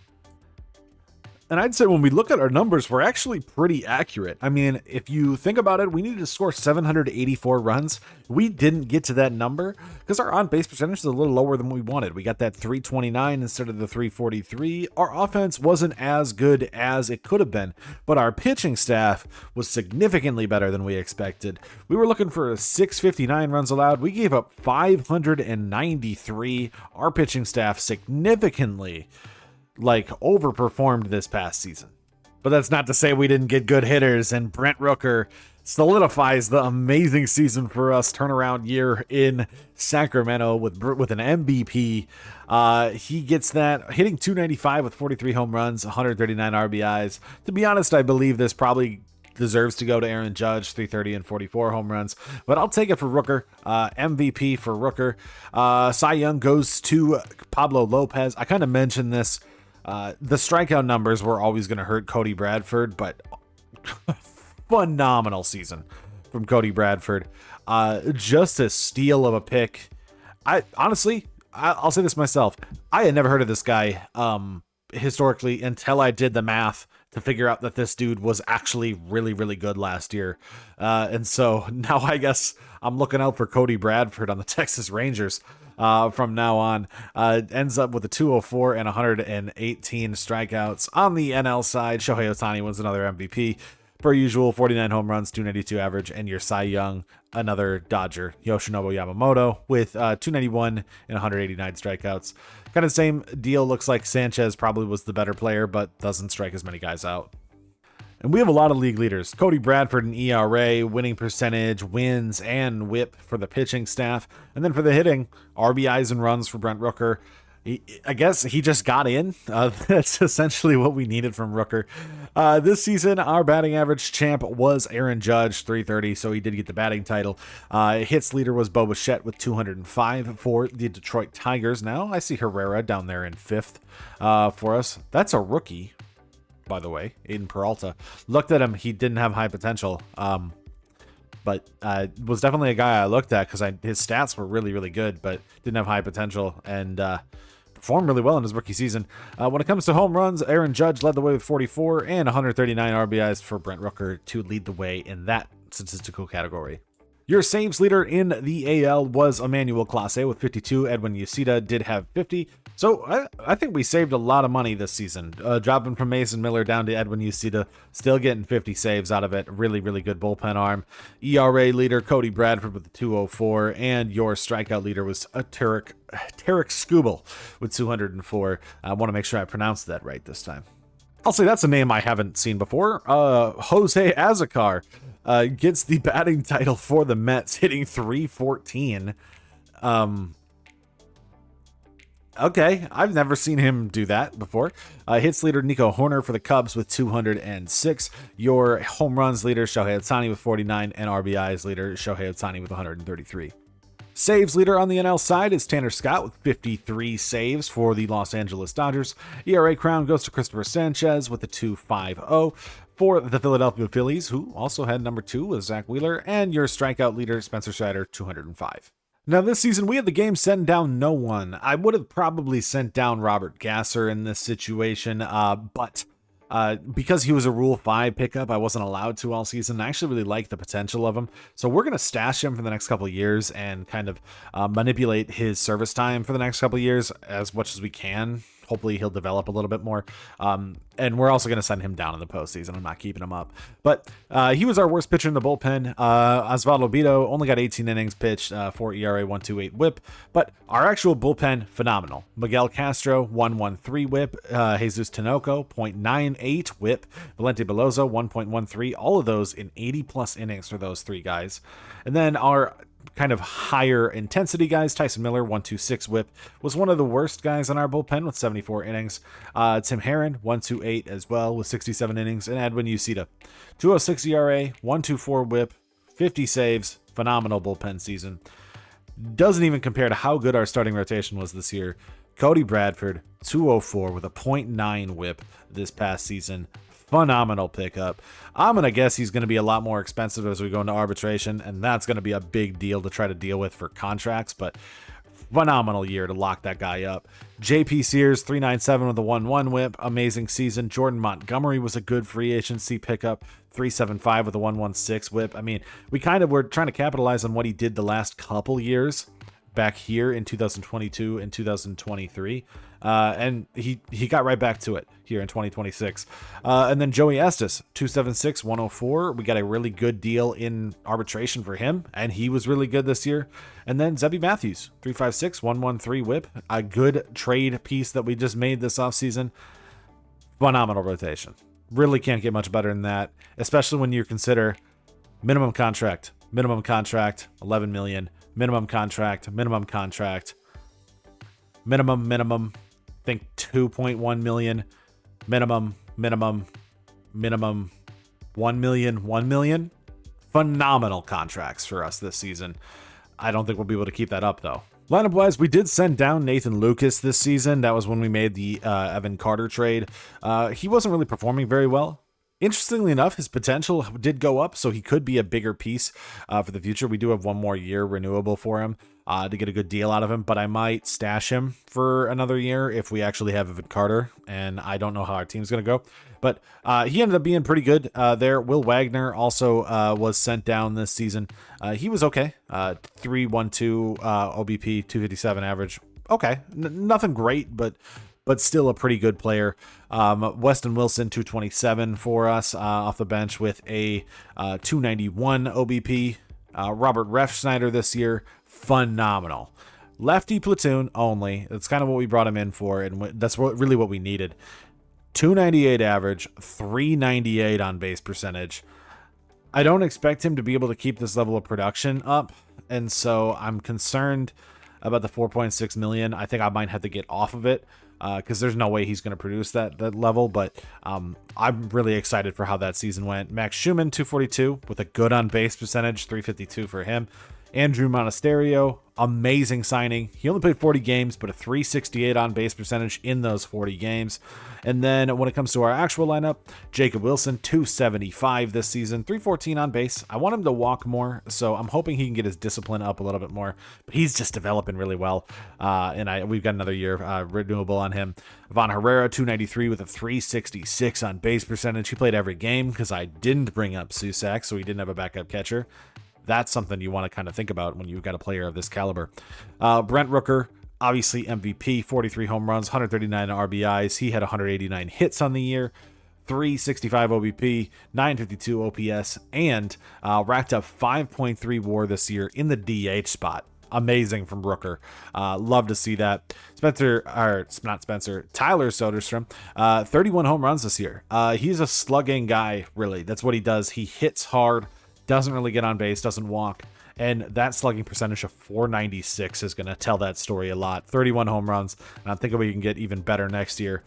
Geloff, 23 home runs, .247 average, and a potential now for the second baseman. Good development. It wasn't necessarily the greatest this season, but good development. Lawrence Butler, 250, 25 home runs. He is up to an 86 overall. Decent season. Evan Carter, good trade piece that we made, I think. Was decent, 250 average, 322 on base. And then Nick Kurtz, who I really like the idea of. I need him to perform a little bit better. 294 on base is not up to par from what we need, but he's still pretty cheap, so we can see that. But as we look at our postseason opponent, we're playing on the winner of the Yankees and the Tigers. I'm going to make a few adjustments to the lineup and the rotations to make sure that we can get our guys back up regarding some of the lineup guys and making sure Gasser gets sent down, because I actually don't want Gasser to play. And we'll see who we play between New York and Detroit. And so here in the ALDS of the 2026 season, we are taking on the New York Yankees. Cody Bradford versus Max Fried, JP Sears versus Luis Seal, and going to be Jordan Montgomery versus Clark Schmidt. And we're going to see what we can do. I'm hoping we can take this team down, but the Yankees are a better roster. No doubt we are still the underdogs, even if we are the higher seed. So game one, Bradford versus Fried. We lose that one 5-6. Uceda blows it at the end of that one. I need to look here. In the 10th, just ended up being a little bit of a rough go for us there. When it comes to game two, JP Sears versus Luis Seal, we do get a dominant win, dominant fashion that one. We tie the series 1-1. Montgomery versus Clark Schmidt in game three. We win that one 3-2. We are now up 2-1. Just need a victory in the last two. We have Carlos Rodon versus Joey Estes in game four in New York. We win that one, and we are taking on the winner of the Red Sox and the Royals. I'm thinking I'm going to switch back to Cody Bradford, because I want to make sure that he be ready for game number 1 of the next series.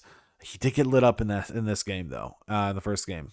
W. Matthews isn't necessarily bad, so I think we're actually just going to roll with it. I'm not going to touch it. We'll let Bradford wait. He had a bad game 1. We'll let him rest to game 2. Game 1, Zebby Matthews versus Cutter Crawford in Boston. This is in... Never mind. We're in Sacramento. For some reason, we're the higher seed, I guess. Game 1, 7-4 victory. Valente Beloso gets the victory. Game 2, Cody Bradford versus Tanner Houck. 3-2 victory. We are up 2-0, getting both victories in Sacramento as we go to Boston ahead of this series. JP Sears versus Garrett Crochet in Game 3. We win that one 3-2. We are up 3-0 here in 2026. Montgomery versus Brian Bayo. We sweep the Boston Red Sox, and we have a full week off before we play the New York Mets in the World Series in 2026. The turnaround is crazy. I shouldn't even mess with it, but I guess I kind of want Bradford to start game 1. We're going to go Bradford game 1, just because I feel like you have to. And I like that as being the rotation for game 1. So far, our worst bullpen arm is no one. Our bullpen is amazing. All right.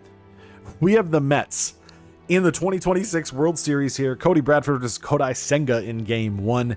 We take a massive 14-6 victory. I need to see that box score. How did we score 14 runs? That is 2 doubles from Brent Rooker, a home run from Jacob Wilson, 3 RBIs from Wilson, 2 from Herrera, 3 from Rooker, 1 from Soderstrom, 3 from Butler, 1 from Carter, 1 from Kurtz. Phenomenal game for us. We end up with 17 hits on the game and 14 RBIs. I mean, we just get guys in when we need to. Game 2, JP Sears versus Tyler Miguel. We lose that one. McGill. We lose that one 0-3. All the offense was used up in game 1. Going into New York, Joey Estes versus Clay Holmes in game 3. We lose that one 5-9. In game 4, Zebby Matthews versus Christian Scott. Osvaldo Bido broke a nail? Okay. We lose 9-10 in that one. We scored 7 in the 9th trying to come back, but that's not enough. We are down 3-1, and this is going to be it right here. Can we ruin the Mets season? I think I'm going to have to... I don't think I can watch 3 games in a row We're going to sim Game 5. If we win this, we will jump in and quick manage Game 6. And we do not. The A's lose in the 2026 World Series to the Mets. We lose 4 straight, scored 14 runs in the first game, which means, honestly, we might have outscored them if I do the math correctly. 19, 28, 30.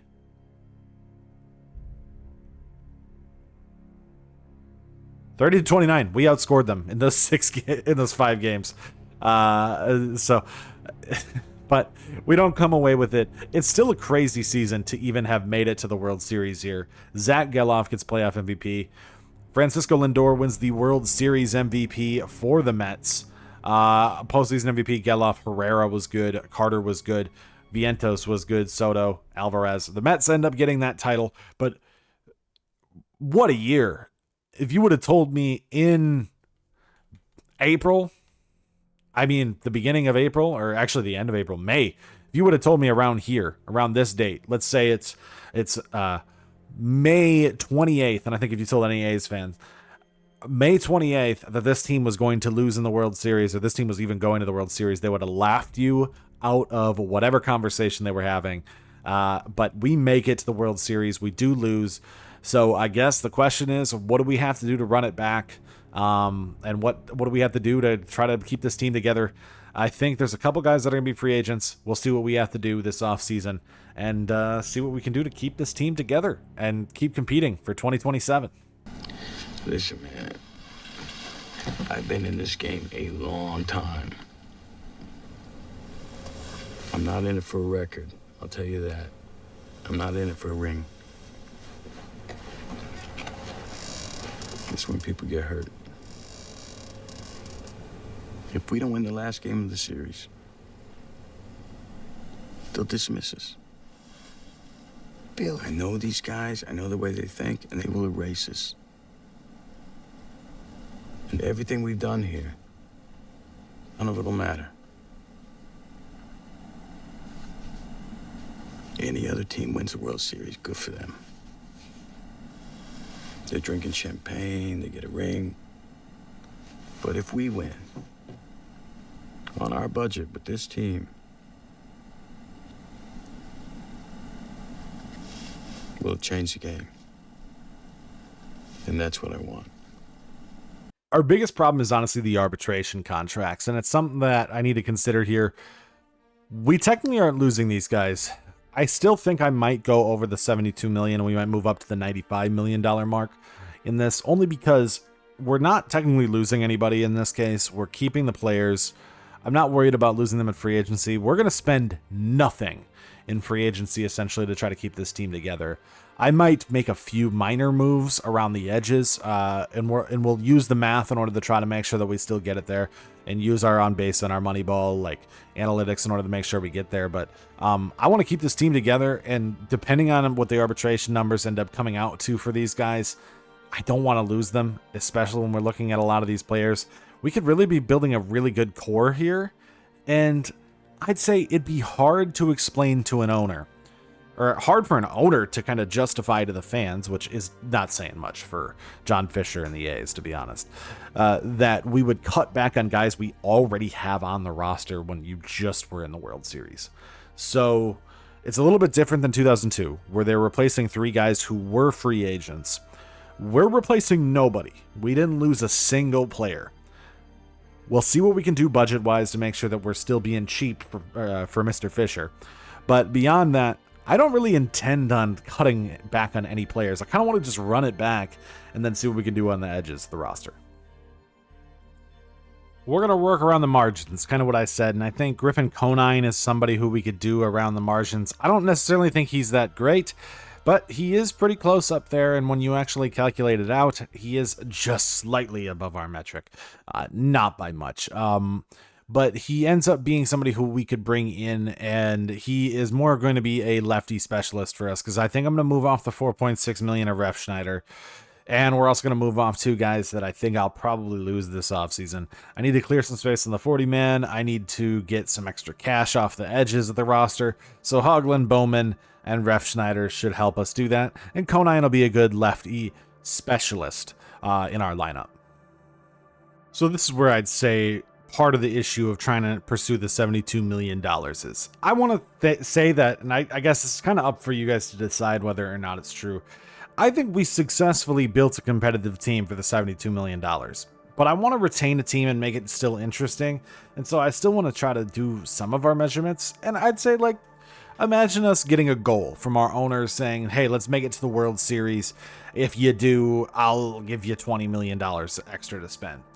I'm not going to spend all that $20 million, by the way. I want to make sure I'm still kind of trying to approximate it. But, like, these are the contracts we have right now.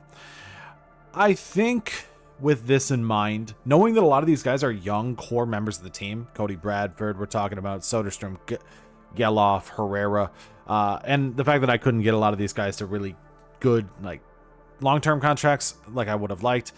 It's just kind of is what it is. I am going to move off Jordan Montgomery. He had a really good season. I'm going to see if I can get a good something good in return, because I think I have a free agent pitcher who I might be able to replace his production with for significantly cheaper.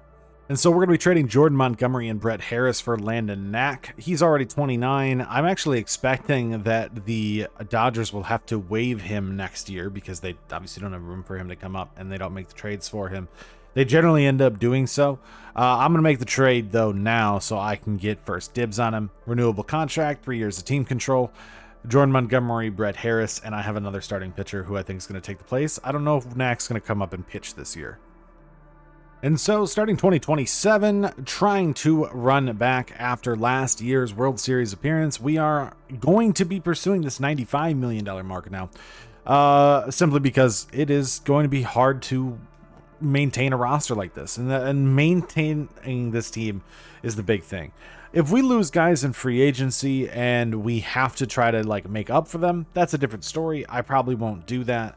But when we're talking about budget-wise in regarding to arbitration, I'm going to try to do my best to keep as many of these guys as possible.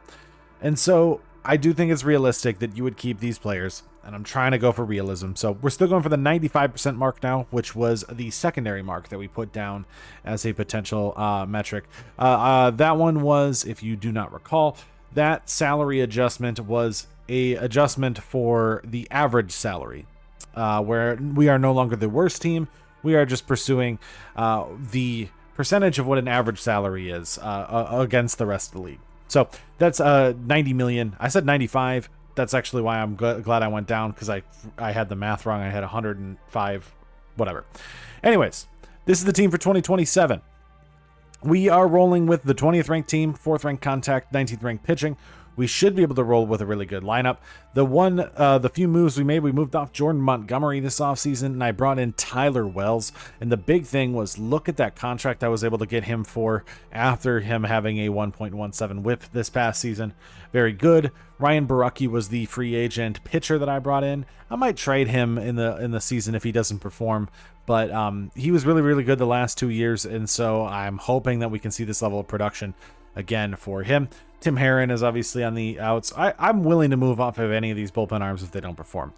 We have now guys sitting in the waiting in the wings: Hoeing, Cousins, Spence. So I'm pretty excited about those potential, and we haven't even seen any of the guys that we've drafted yet. When it comes to the lineup, we made really only one major move, and that was that we decided to move off of Ref Snyder, who put together an amazing season, and bring in Griffin Conine. So the only thing you see different in our lineup is against lefties. Conine is going to be in where Ref Snyder was last year. I think what that means for this upcoming season is I'm hoping that Conine can perform really, really well.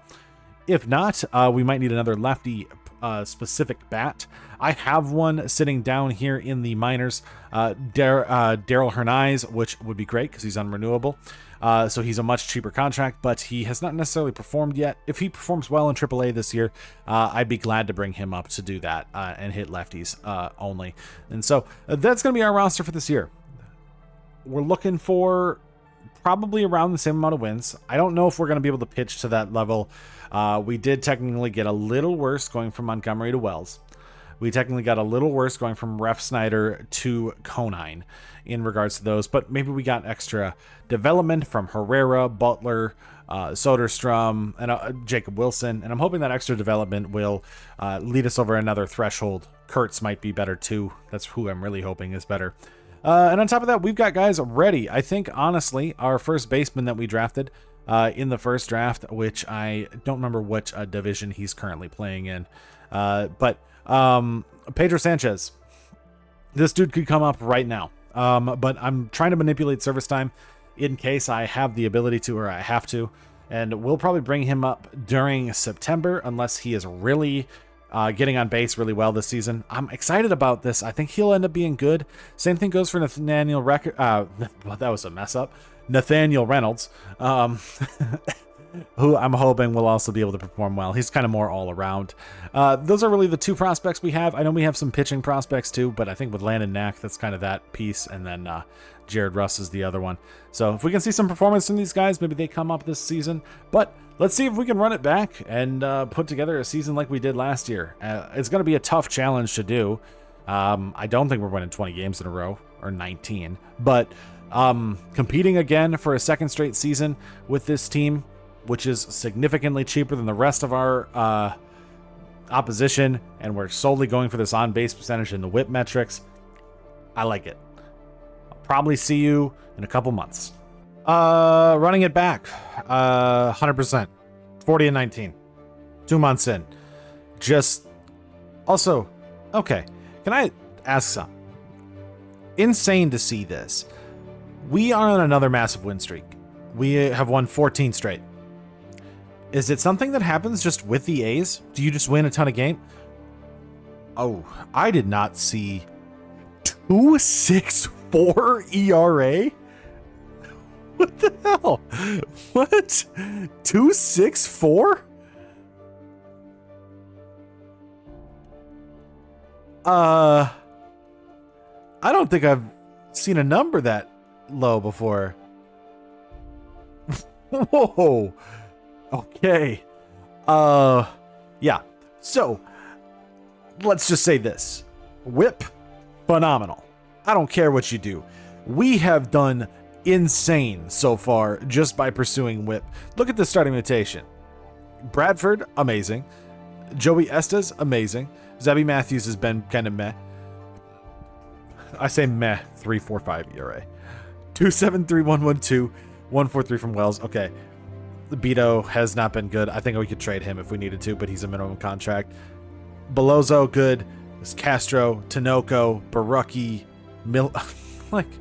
come on. Come on. This is insane that this pitching staff can be this good. Who needs an actual lineup? I don't even think we need to have an actual lineup, which we are doing well, 334 on base percentage, but when you're pitching this well, I don't see how we can fall apart. This should be the year. Last year we went on a 19-game win streak. Right now we're on a 14. Let's just see how many we can get to. That's 15. That's 16. That's 17. That's 18. Our Mets. This team beat us in the World Series. Oh, they beat us again. The Mets spoil us again. 18 games in a row.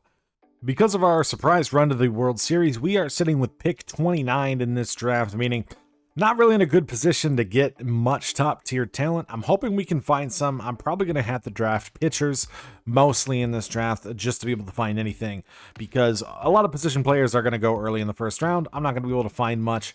Once again, I did a lot of discovery, just nothing. Couldn't find anything in regards to position players, even after 9 weeks of using discovery. We were able to find the top talent on the board, according to this, Samuel Cabrera. However, I don't really think he's the top guy. In my category, I put him on 4th on my board just because of the potential rating, but he does not have good stats. And I think that's across the board in this draft. I think Steven Manuel is probably the top pitcher, a guy I'm hoping I can take with our first pick, but there's other players that I like too. I guess if there's any year to take a closer with your first round pick, it's this one, and I'm hoping Santiago Aguero is available at that pick 29 or pick 37 where we have our compensatory pick. One of those two picks are probably where I'd be looking. I like him. He's got good potential, good overall, and it never hurts to have cheap bullpen arms available to you.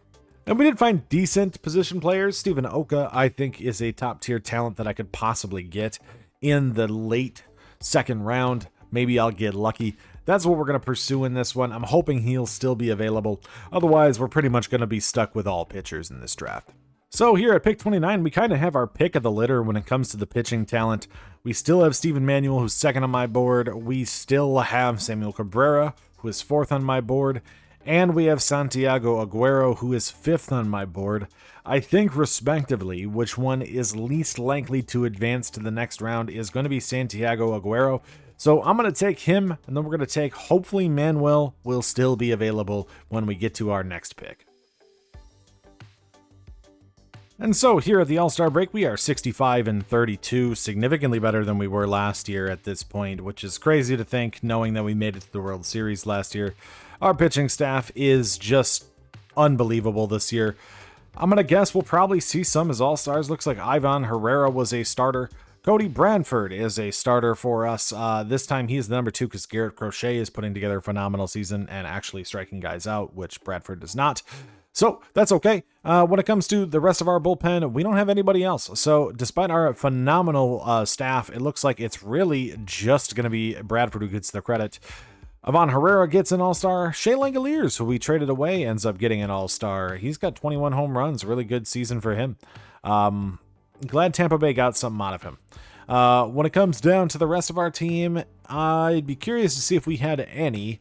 And I don't see Brent Rooker. No Brent Rooker for an All-Star, which is crazy. Last year's MVP does not get an All-Star appearance this year. And so that's this season. So far at the All-Star break, I am really confident that this team is a playoff team, going to win our division again, and probably 100 wins with the pace that we are at. And we'll see if we can make another World Series run with the 14th best team on one of the lowest payrolls in all of baseball. And at the All-Star break, I also wanted to check in. Pedro Sanchez is absolutely mashing down at the minor league level. We could call him up right now. However, that's not a really good management of our MLB service time. If we're trying to make sure that we can keep him under a renewable contract for as long as possible, what we have to do is we have to wait till at least September to bring him up. And if we do that, then we have 3 years. If we wait till the next year, we technically have 4 years we could work with it. So let's see what we can do. Hopefully we can withhold this. Conine has not been good as a replacement for Ref Snyder, but our pitching staff has been so good it has masked that. So Pedro Sanchez could come up at any point, but we have so much of a lead, I really don't want to sacrifice. We're going to kind of play a little cute and not bring him up because I think we have the ability to do so and wait. I think we end up hitting pretty big on our top picks. Santiago Aguero, 94 potential, 70 overall. This dude is going to be a stud as a closer. And we're going to have him for pretty cheap, and I'm glad to be able to bring him in as early as possible. We could bring him in next year if we need to, and because he's already got numbers that are going to be pretty good performing. Good K per 9, good hits per 9, good walks per 9, like it. Steven Manuel, only 84 potential, not as high as I would have liked, but I mean, it's already 73 overall. At 18 years old, that's pretty good to see. Oka, 60 overall, happy to see that for a 94 potential. The other guys are a little bit kind of in those 50 ranges, not necessarily anything we would really normally be able to see, but I'm really happy with what we got. Our other option that we were looking at was Samuel Cabrera, who was a 93 potential, so higher ceiling than Manuel, but I think we got the better pitcher simply due to the hits per 9, walks per 9 situation, because I think that those are just far more valuable of stats. And I like what Manuel can bring to the table. The Blue Jays were able to get a generational talent at third base. And I'm going to be honest, I mean, I didn't really look at many of the guys in the mid of the first round. Never scouted this guy. Never looked at him once. So, kind of glad we didn't have a top pick because I would have missed him. So we've hit our target and it's only September. I'm going to be honest, when it comes down to a lot of this, did I expect this to be this effective? No. It kind of put us in a tough position. I thought we were going to be playing around those edges of this team and the margins a lot more than we have been because this team's just good. It just is. And the moves we made in the beginning of the rebuild have almost all worked out so far. So, yeah, we're going to make the playoffs. We are 17.5 games above the Mariners, and I guess the question is, how many wins are we going to be able to total by the end of it? And while I don't think we're getting any award winners for our pitchers, because one of the reasons we are able to get them for cheap value is because they don't strike guys out. Thus, they don't get Cy Young awards. They don't get recognition. It's going to be hard to deny that we are going to have one of the top pitching staffs ever created. So that's a big season. 110 and 52 this year by keeping the team together. Okay.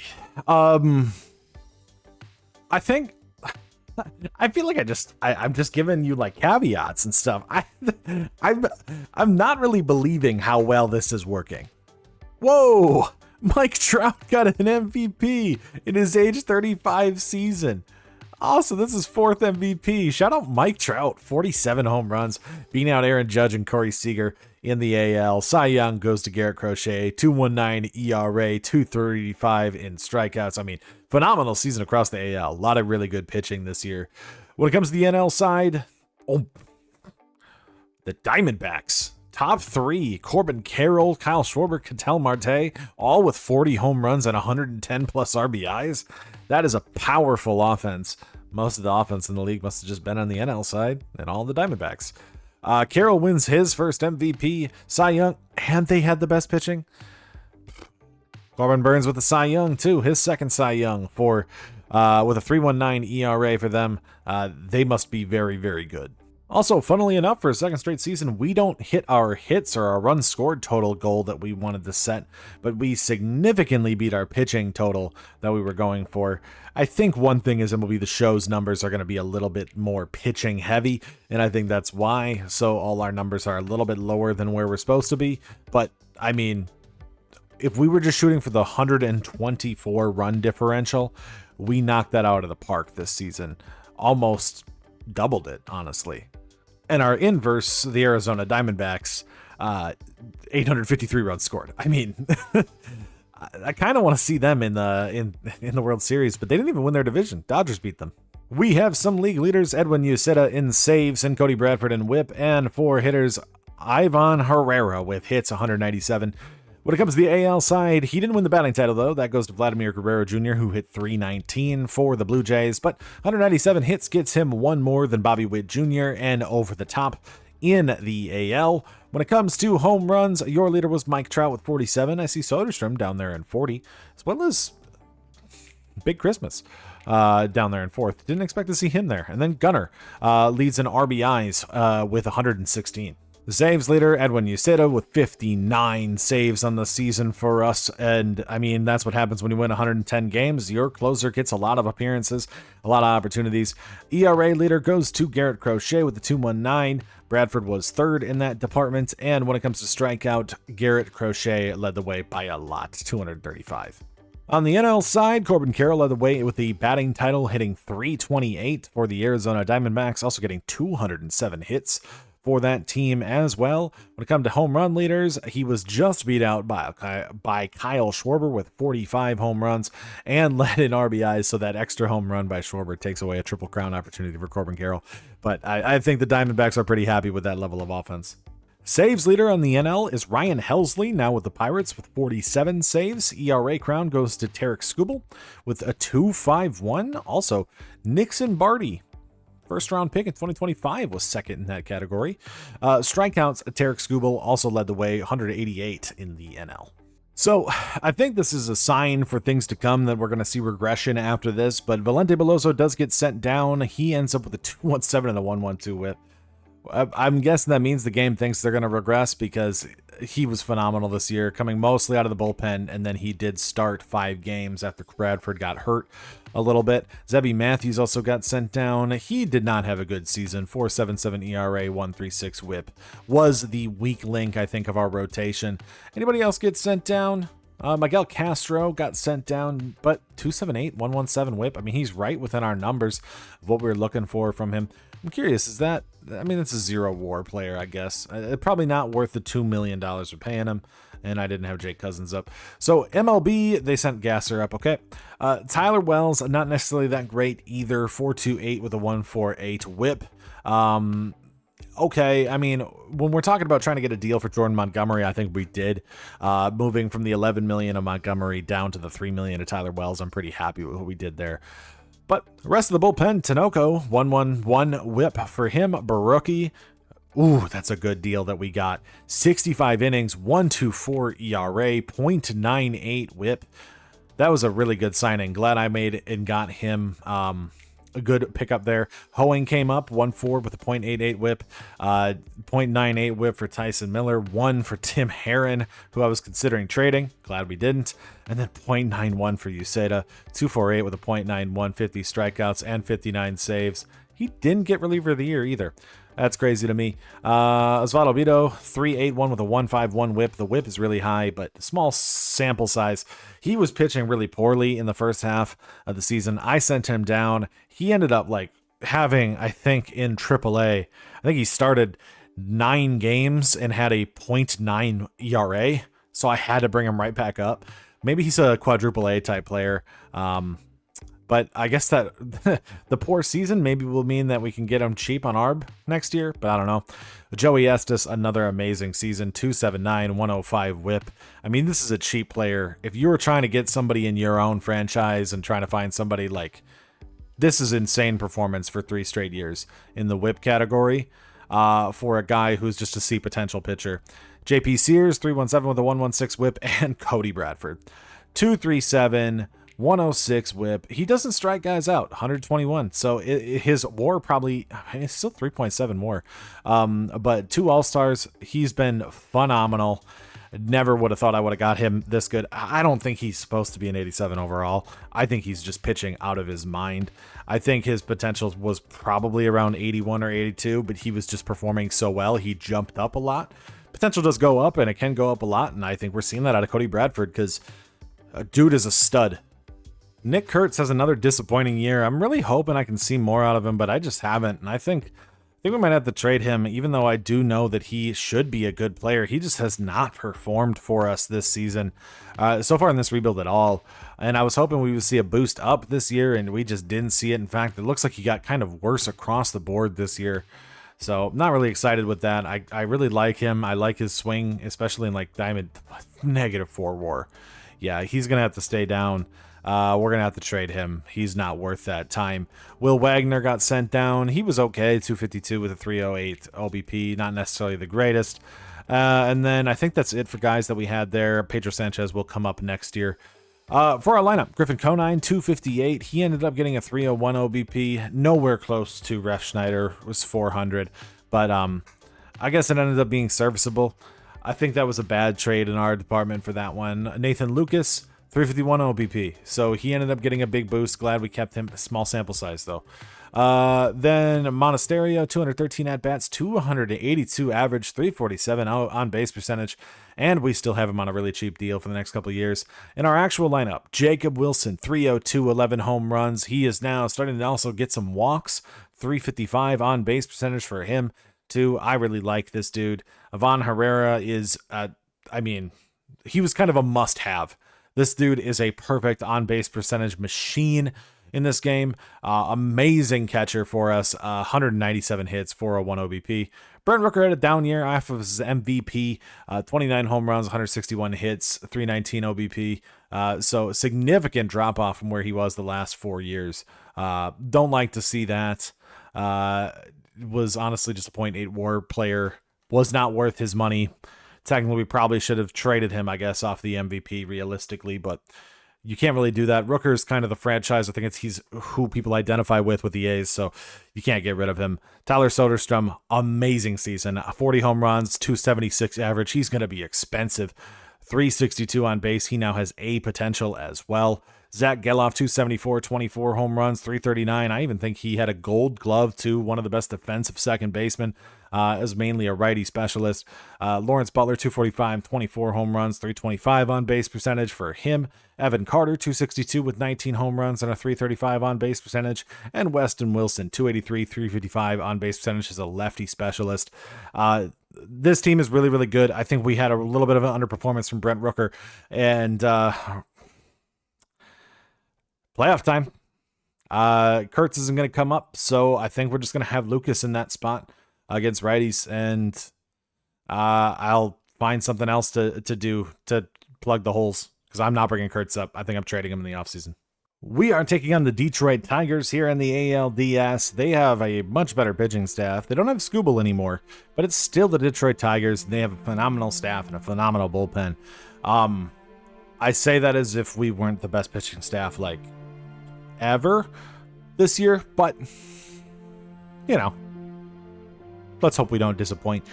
All right, game one, Bradford versus Luzardo. We win 7-6. Bradford ends up going 5 innings. We go into game two, Estes versus Jackson Jobe. We lose that one 2-7. Estes gets blown up in 3 innings, giving up a lot of runs there. Going into Detroit, brought up Belozo. He is going to pitch against Matt Manning here in Detroit in game 3. We lose that one 4-5. Tim Herron blows it in the what inning did he blow it in? Oh, the 9th. Yikes. I guess Belozo kind of did. He gave up 4 runs in the first. In game 4, this is a do or die. JP Sears versus Jesus Luzardo. We win that one. That brings us to game 5. Osvaldo Bido, who had a terrible start. Great second half. Can he lead that second half into the playoffs against Jackson Jobe? He does. We will be advancing to take on the Boston Red Sox here in the ALCS for the second straight year. We are going to be going right back to the top. Cody Bradford versus Brian Bayo now for the Boston Red Sox. In game 1, we win 6-5. Though our bullpen not performing very well to start off this postseason. Game 2 in the ALCS, Joey Estes versus Cutter Crawford, who has been phenomenal, versus Estes, who is not. Please, Estes, redeem yourself. He is able to do so. We win 4-3 in game 2. Going into Boston, Belozo now needs to redeem himself against the Cy Young winner, Garrett Crochet. He is unable to do so. Belozo does get blown up here, and Crochet gives up no runs. Phenomenal game from the Cy Young winner. Game 4 in Boston, JP Sears versus Brian Bayo. We win that one 10-7. We are up 3-1 on Boston. Going into Game 5, Osvaldo Bido versus Tanner Houck. We win that one, and we advance to a second straight World Series to take on the Los Angeles Dodgers. Shohei Ohtani, Roki Sasaki, Tyler Glasnow, Blake Snell, Yoshinobu Yamamoto. If there's a pitching staff that rivals us, it's this one. We had a week gap. That week gap kind of ruined us last time. We came out hot and then fell apart in the Mets series. Can we redeem ourselves here this year? Bradford versus Ohtani, game 1. We win 5-0, shutting down the entire Dodgers powerhouse offense in game 1. Game 2, still here in Sacramento against Roki Sasaki. Joey Estes is unable to. He gets blown up in this game. Sasaki gives up no runs. It is 1-1 going into LA. Belozo versus Tyler Glasnow here in game 3. He loses. We are down 2-1 in LA. Ken Sears redeem himself against Blake Snell. We win 11-0. It is 2-2 here in LA. A pivotal game 5. Osvaldo Bido versus Shohei Ohtani here. If we win this, we go home with a 3-2 lead. If we lose, we are going to be on our back foot. We lose. We are on our back foot going into these last 2 games. We are going to quick manage and see if we can take on the Dodgers here. And I actually want to go take a look at our lineup and how they have performed thus far. Oh, 150 from Wilson. Herrera's been good. Rooker's been good. Soderstrom's been phenomenal this postseason. 8 home runs this postseason. Zach Geloff, 250. Butler's been okay. Evan Carter, 257. Lucas has not been good. And Weston Wilson has not been good. Conine has been okay. Monasterio has. So we've been better against lefties. And Denzel Clark, by the way, was my replacement for Kurtz. I think I'm going to make a swap. And we're going to bring Kurtz right back up. I said I wasn't going to do it, but we're going to do this. I guess I made a mistake, and we are just going to bring him up. Add to the playoff roster. Oh, I can't do it because we're now in the middle of a series, so never mind. I forgot about that rule. Okay. Let's do this. Advance day. Wait, I got to make sure I'm not on the wrong day of the calendar. Sometimes I mess this up. Yes. Play next game. All right, here we go. This is going to be a big comeback if we're able to do so. This is the Los Angeles Dodgers, the most expensive team in all of baseball, against one of the cheapest teams in all of baseball. look at the average difference so far in the look at just our performance in the postseason. We have not been good. We have limped our way here, and I'm hoping that this limping through this will be enough. Cody Bradford here is going to need to pull a lot of weight in this game here. Game 6, they have Edman, Kim, Ohtani, Teoscar, Will Smith, Mookie Betts, Andy Pages. They brought in Alec Bohm and Spencer Horwitz for this last series here. Can we do it? Strikeout, strikeout, and a pop-up. That's more strikeouts than I think Bradford's ever gotten in an inning. We're going to start off against Sasaki. A double from Ivan Herrera and a ground out from Rooker. A walk, man on first and second for Zach Geloff, and a double. 2 runs scored against Sasaki. Lives us a 2-0 lead here. Single for Lawrence Butler. Means we have man on first and second for Evan Carter. He flies out. Error gets Teoscar onto first. Fly out, and a pop-up gets us through that one. Ground out, fly out, ground out, ground out. We have a 2-0 lead here. Ivan Herrera gets a single to get onto first. Fielder's choice swaps him with Rooker. Fly out for Soderstrom. Single for Geloff beats a first and second. And pop-up. Bradford gets out of that inning as well. Roki Sasaki is going to take on the bottom of our lineup. Easily gets through that. Bradford against the middle of the lineup. Gives up his first hit of the game to Mookie Betts. Fielder's choice gets Pages on first. And a 2-run home run from Alec Bohm ties it up. Horwitz gets a single, and that is going to tie this game at 2 here in the 5th. Single from Jacob Wilson. Herrera gets a double. He is hitting phenomenal. We take the lead right back. Ground out from Rooker, fly out from Soderstrom, and an error gets Geloff onto first. But we get nothing else. Bradford gets out of that inning. That's probably going to be the end of Bradford for me today. And we are going to go down to the bottom of the lineup. They're moving to Phil Maton, actually, as the backup of our lineup. Evan Carter gets on. We're going to steal second with Evan Carter. He does not get there. He's a fast dude. Oh, that's a bad move. That could have been 2 runs. Instead, it's 1. If that's it, that's because of that steal. Weston Wilson, though. Amazing solo home run. That gives us 2-run advantage going into the top of the 7th here. We are going to go Tanoko as he gets a line out, a ground out, and a ground out to get through that inning. They're going to Fireson. Or Fireisen, I think it is. Herrera gets a ground out for his first time not getting on base in this game. We get a 1-2-3 inning. Tanoko against Bohm. Horwitz. Walk. Stolen base. I'm going to make a pitching change here for the lefty. We're going to go Baraki for just Sang Kim. Ground out. We get out of that one, the bottom of the 8th. They bring in Jojo Romero. Geloff gets the hit. Strikeout for Butler. Walk for Carter. And that means we have men on first and second for Nathan Lucas. Fly out and fly out. Down to the last part of the inning here. Edwin Uceda is going to come in. Strikeout. Pop out. Fly out. We get out of game 6. We are advancing to game 7 here in the World Series. This is a big one. We are going to have to go Joey Estes versus Tyler Glasnow for our last game here of the postseason. Could you imagine a team that is rolling out Joey Estes in game 7 of the World Series, and our only other option is, I guess, Valente Belozo? I could go Zebby. I could go Tyler Wells. I'm scared to go any of them. Joey Estes played well all season. I'm going Joey Estes. They have Cedric Mullins too? Ryan O'Hearn? Okay. All right.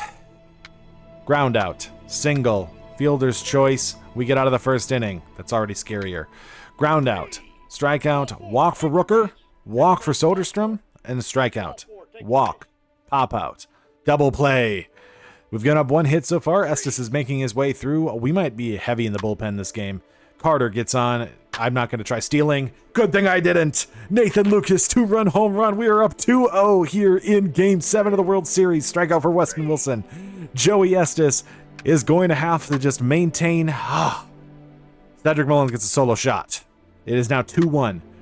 Ivan Herrera gets a single. Rooker gets a pop-out. Soderstrom gets a double. We are up 3-1 here. Geloff with the strikeout. Fly out there. Joey Estes is going to have to withhold their Shohei Ohtani. single. I'm making the pitching change now. We are going to go to Zebby here. Double play gets us out of that one, and Shohei doesn't score, but he does get in on the single from Will Smith. It is 3-2, but we get a fly out. Tough situation. Glad we brought in the other pitcher. We get away with that with only 1 run for the Dodgers. Double for Evan Carter, gets him on second. Strikeout for Lucas. Single for Wilson, hits him in. It's 4-2. Zebby gets out of this one. Another inning down. Ground out, and another fly out. Can Zebby advance? I think I might make the pitching. I'm not going to make the pitching change. We're just going to keep going with the starter. Maybe I should have. Nope, he got out of it. We're going to make the pitching change next inning. I'm scared. Geloff versus Tyler Glasnow here. They're switching to Jordan Montgomery, who we traded away for Landon Knack, and he has been terrible in the postseason. Fly out, ground out, and a fly out. I'm making the pitching change now. We are going to go to Brian Hoeing here in the single, double play at least, and a fly out. That scared me. Montgomery gets ground out, a pop out, and a single from Jacob Wilson. Hit by pitch to Herrera. Hit by pitch to Brent Rooker. Hit by pitch to Soderstrom. Montgomery lost control in the 7th inning. We are up by 3. I'm making the pitching change again. We are going to go to Tim Herron now.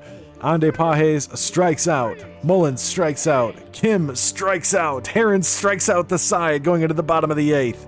Lawrence Butler versus Jordan Montgomery, ground out. Walk for Evan Carter. Strikeout and a ground out. We get to go to Edwin Yeseda here in the bottom of the 9th, or top of the 9th, up 3 in Game 7 of the World Series. We were down 3-2. He gets a ground out. He gets a line out. Let's enter to watch and see if Yeseda can clutch up against the last batter, Ryan O'Hearn, here in Game 7 of the 2027 World Series. This is a miracle run. It is a miracle run. It's hard to say that when you won 110 games, but it's a miracle run. Ball low, inside, circle changeup does not hit the corner. We are up 5-2 here. Can Yeseda end this with a pitch? Hit outside, strike. 1-1 count for Ryan O'Hearn here in Game 7. With another pitch. That is popped up. Jacob Wilson gets underneath it. Your A's win the World Series in 2027.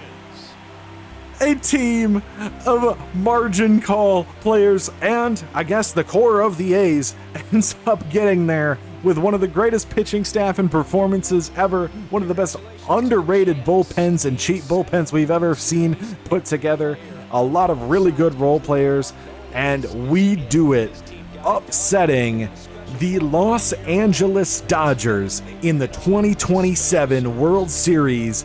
Your A's, with a Moneyball technique, end up winning the World Series here in 2027. What a way to go out. Phenomenal way to end that season. We've done it so early, too. I was expecting this to take us 5 years. We did it in 3. 3 years we have turned the A's into a World Series contender. And we do it. Zebby Matthews gets the win. Yeseda with 8 saves in the World Series. And I mean, I'm going to guess that your World Series MVP is probably Ivan Herrera. It should be. It is Zach Geloff, actually, who gets the World Series MVP, and Soderstrom with the playoff. Oh, Geloff hit .417. I don't know what I'm talking about. Geloff, definitely World Series MVP. But Soderstrom, 8 home runs this postseason, gets the playoff MVP, hit .350. Herrera, .322. Rooker, 290. On the NL side, it wasn't like they were bad. Alec Boehm, .411. 333 from Ohtani, 321 from Will Smith. We just pull it out at the end, coming back to win the last 2 games in Sacramento. We took 1 game off of them in LA. They took 1 game off of us in Sacramento. And your A's win the World Series in 2027 using Moneyball. We did it. We built a team based on on-base percentage, and mainly because we've spent so much time with the pitching staff just using whip, and it was enough. to get a World Series championship for the A's. We didn't even get to see our prospects, the guys that we drafted. We didn't even get to see them play before we ended up winning a World Series. And what a way to end a phenomenal run here in I want to say Oakland. It's Sacramento. The 2027 A's do it 25 years later, actually. That's 25 years since the last time that they tried this and succeeded. We made it to the World Series in 2026. We win it in 2027. And all of it built off of Moneyball acquisitions. Bradford is one who is a literal one, who actually statistically should be one. Joey Estes, we just kept around, got cheap. Belozzo's a Moneyball acquisition. Sears was one we kept. Beto is one who is one, but we kept around. Tyler Wells, we got for really, really cheap. Moneyball, 100%. Zebby Matthews, Moneyball acquisition. We talk about Tanoko. He's one of the top tier real life guys for Moneyball that you could get. Barucki was a Moneyball acquisition. We talk about Hoeing. I'm saying Moneyball a lot, but like, this is crazy to me that this was this successful. That the guys that we brought in, Tim Herron is the exception, I guess, were all Moneyball acquisitions, and I say that. He was 100% a Moneyball acquisition. In 2024, in real life, he had a .97 whip on a minimum contract. Uceda, the pitching staff was fully Moneyball acquisitions. When he comes to the lineup, we brought in Weston Wilson, who hit a clutch 2-run home run, Moneyball acquisition. Lucas was a Moneyball acquisition. Evan Carter was just a deal. I just can't believe he was available. Conine wasn't necessarily the best. Will Wagner, Monasterio, and we have other guys too that could be it. And so, honestly, I think this is a good place to stop for this today. I think this is a good place to stop. We've won a World Series using Moneyball. Though, I know people are going to want to see what this team can become and what some players can become. So I think what we might do is, in the methodology video that I talked about, I think I might add a second part to it. And in that second part, what we're going to do is we're just going to extend this beyond this. We're going to go another 3-4 seasons. I don't think we're going to go as Moneyball. We're probably just going to break it down and actually like run with the team and just see what we could do with the prospects that we had. We'll stick to a little bit of the rules, but we're not going to go too distinct to it because we did it. We did it. We won it already. So thank you very much for coming in, tuning in. This is a shorter video on my channel. I didn't expect this to perform this well. Didn't expect this team to do this well, this quickly. So yeah, that's it. Thank you very much for watching. Please leave a like below if you enjoyed this video. Make sure to leave comments if you have questions on methodology. And if you just want to see the second part of this where we are going to go a little bit longer, we're going to go through methodology, and we're also going to do a simulation to see what some of these real players ended up turning out to be. But, wow. I'm in shock. I didn't expect this. Moneyball. Adios.